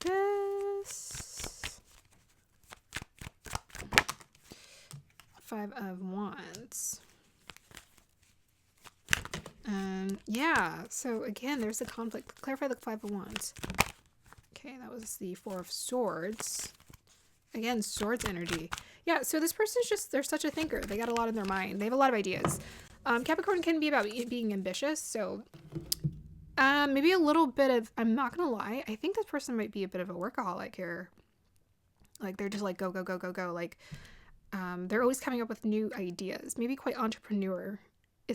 That's not a word. But maybe they're always like thinking about, because this isn't heartbreak in here in this reading. This is about lots of ideas, like a lot in their mind. Always thinking, always reinventing in their heads. Like what to do, how to do this, how to do that. Maybe to the point where maybe it's a little bit unbalanced in their energy. Okay, so tell me more about pile number 4's future spouse guides. We have Uranus. You're kidding me, right? Uranus again.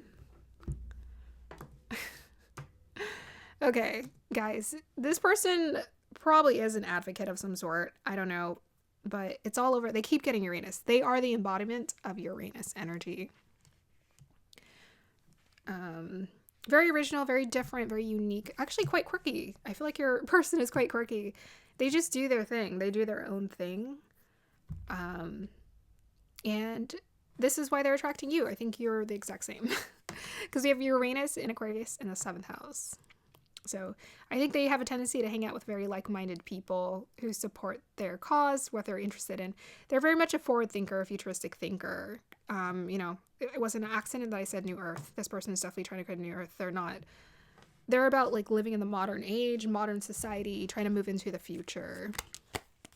Okay, I just can't seem to get away from the Uranus energy, and I'm like, okay, what else can we know? Tell me about pile number 4's future spouse, guides. Yeah, I think they're quite gifted, and maybe also quite a gifted communicator. Look at that, Page of Swords.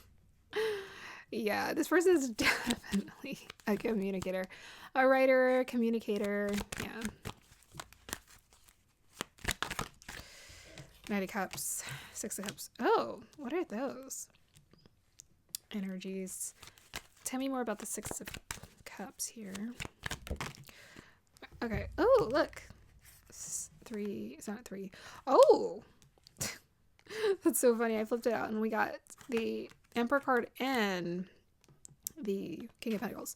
Okay, so, you know, I was saying entrepreneur. I think this person, most definitely, they like run their own business somewhere, somehow. Leadership capabilities are coming through quite powerful here. So this person is most definitely a leader. They have like a nice balance of energy, like feminine and masculine energy. They're very creative. Maybe also quite romantic. You know, we got the Knight of Cups next to the Six of Cups here. So they're about genuinely connecting to people. They want to make heartfelt connections with people. They want to really get to know who people are, what makes them tick, what are their dreams, what are their desires. Very passionate communicator and writer, without question. They don't like conflict. That's why they need to clean things up, because they've been avoiding conflict in some areas of their life. It looks like it has to do with their family. Kind of reminds me of like, you know, you have family conflict, but you just avoid the family dinners. You're just like, never. So I feel like this person's been avoiding family dinners. The temptation, I think, is a passion. It's like the anger or the frustration. I feel like this person maybe reverts to their like childhood self when they're around their family, which makes a lot of sense. We all do that. Because, yeah, I think they're in tune with their inner child, but it needs to be healed still. You know, with that child wounded, their inner child still needs healing. But they're so passionate about helping other children and like helping other people to heal, which makes sense. It's like we tend to obsess over the things that we're still trying to work on.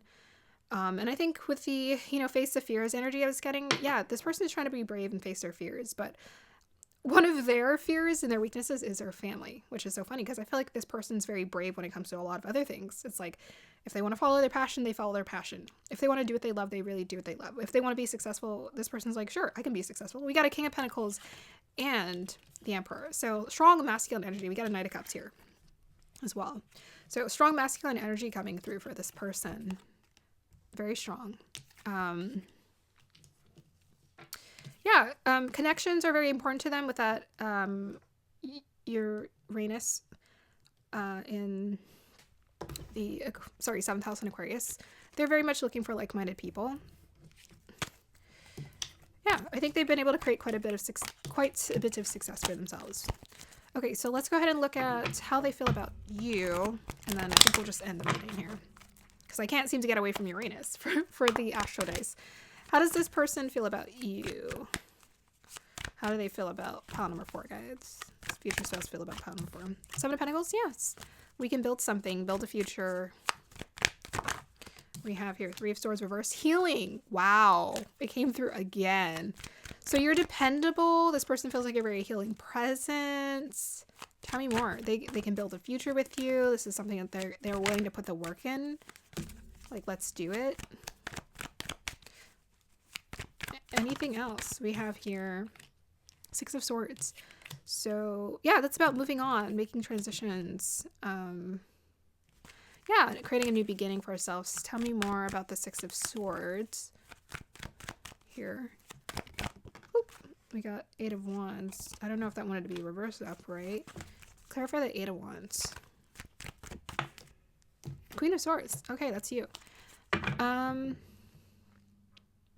Yeah, so I think this person thinks you're very passionate. You move on quickly. I feel like I'm kind of getting this vibe from this reading anyways. I feel like they feel like you move on quickly. Like you get over it and you just move forward. You focus on your future. It's like even if you don't agree with people, you're like, okay, I'm not going to try to prove a point. I'm just going to move on and do my thing. And yeah, I don't know why this came in my head, but it did. Masculine energies tend to care a lot about reputation. That's been a consistent theme throughout these readings. They tend to care more about reputation. That's why they tend to have more issues in like bigger fields like communities, family. Feminine energies because the energy is more inward energy, the more she heals herself, the more she heals her connections. So yeah, I feel like this person needs to heal their community connection here to their family. But this person just really appreciates that you've grown, you've transformed, you've developed. They're going to appreciate this about you. You were able to move on. You were able to heal. You're consistent. You're dependable. You're someone they can really build a future with. You seem to move on quickly. You are optimistic in spite of struggles. It's like, okay, I'm going to still be optimistic and create a new beginning for myself. I don't care. Time to move away from the storm. I'm not going to focus on the storm. And then with the Queen of Swords, this is about respecting your boundaries as well as other people's boundaries. And I was talking about that feminine energy. The way that she also heals is she creates boundaries as well. How does your future spouse feel about you? Also, there may be, because this person is very much intellectual in their minds, I think this person most definitely respects your intellect as well. We have here Moon and Aries in the 4th house. Yeah, you're a pioneer. You just kind of do your thing. You do what you're passionate about. You don't focus on what other people are, how other people view you. I think this person does what they're passionate about, but I think they care more about how other people view them.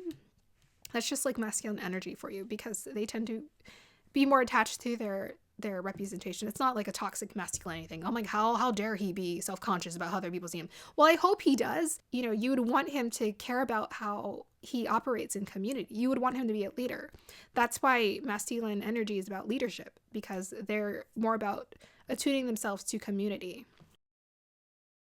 Yeah, very community-oriented energy there. Anyways, yeah, this person just thinks you're the bomb.com. Anyways, let's just get any more final hints besides Uranus. Any more hints about who pile number 4's future spouse is? Please, no more Uranus. Something else. Another hint.